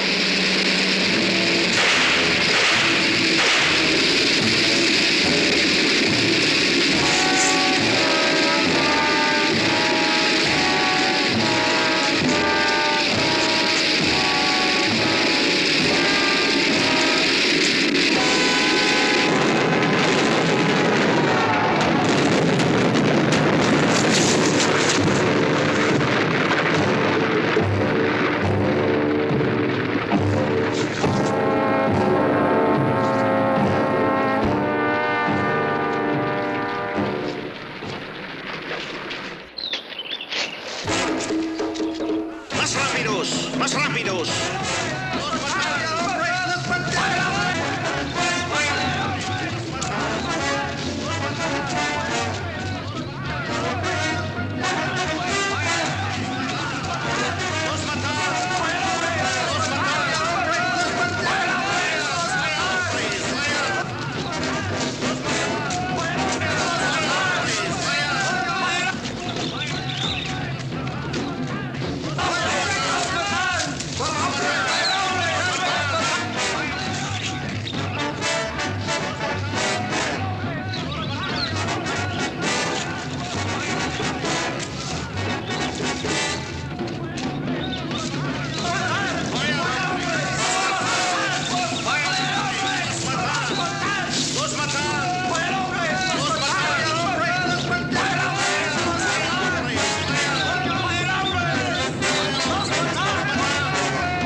Nothing else for it. See you, buddy.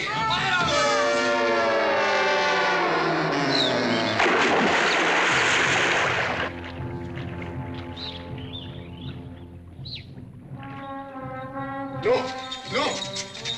Suélteme. No.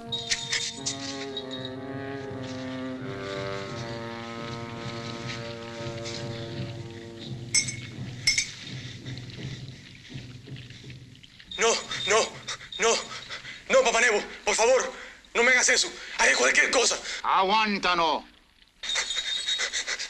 No, no, no, no.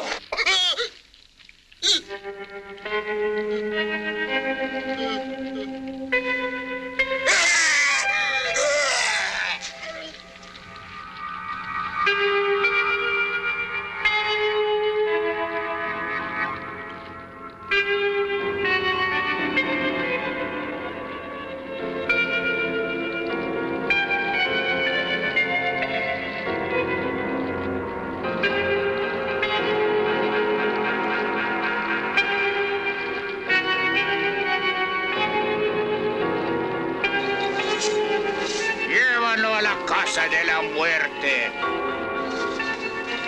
¿Está preparado sacrificio? Ella está lista, Papa Nego. Vamos.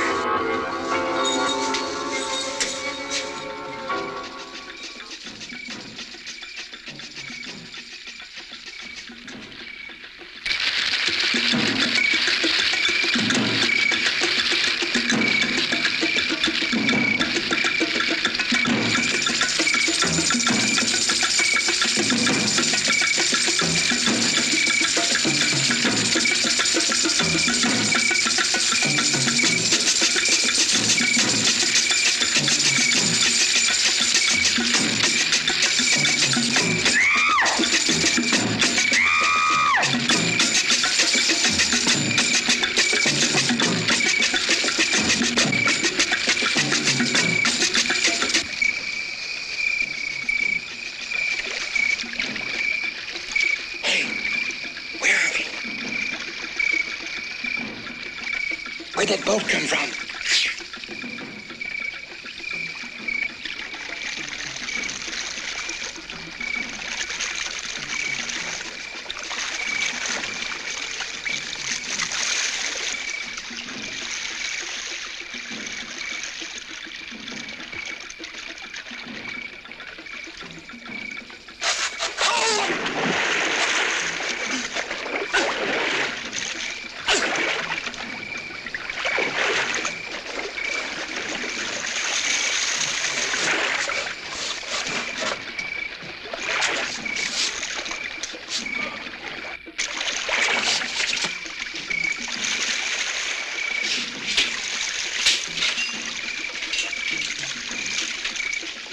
What are you going to do with the flare gun?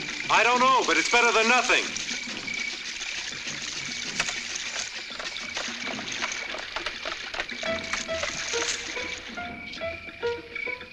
I wonder where this leads. I don't know, but we haven't got much choice.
Wait a minute, I've got an idea.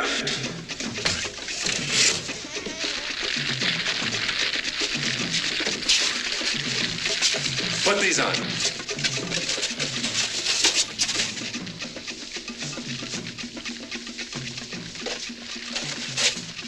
Come on, come on!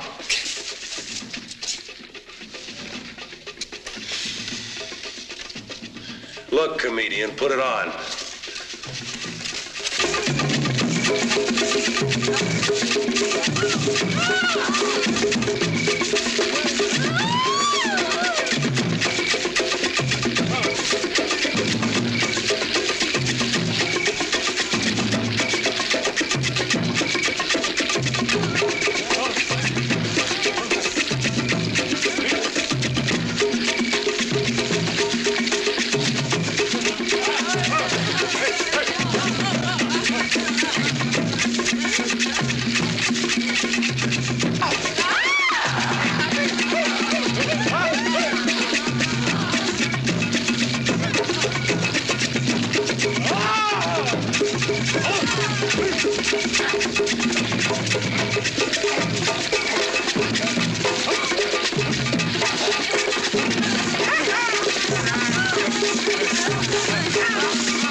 What's that noise? It's the end of Voodoo Island and Charles Pepe's dream of conquering the Earth with an indestructible army. Come on. Oh, Janine. Hurry, hurry, hurry. Janine, hurry. Come on.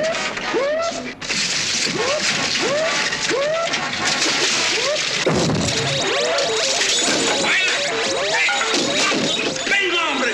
Mátalo. Mátalo. Where are they? I don't know.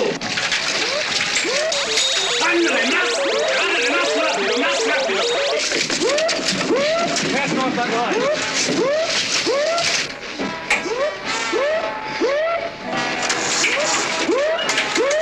What's the matter? The dam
take over.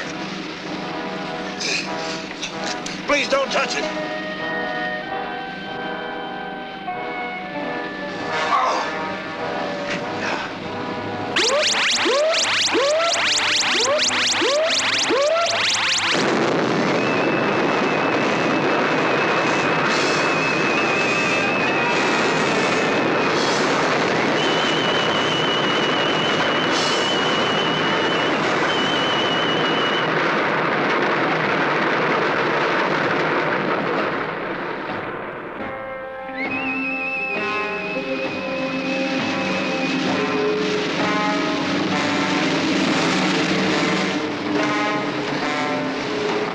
I was getting no place with the injections of the animals. So I started using natives as human guinea pigs. And instead of getting closer to a cure for cancer, the bombarded snake venom was setting up a curious reaction in the body tissues, making the subject devoid of will, a human vegetable. Please, doctor, don't talk. 3 natives died because of my futile attempts. And when he found the results of my experiments, Bentley became obsessed with the idea of creating an army of these unfortunate people. And he threatened to expose me to the authorities unless I helped him with this mad scheme. But why did Bentley try to kill Janine? If Bentley needed Father, with me out of the way, that he wouldn't have any fear of him leaving. Oh, my baby. What a life I've given you. Mr. Harris? Yes, sir. Perhaps.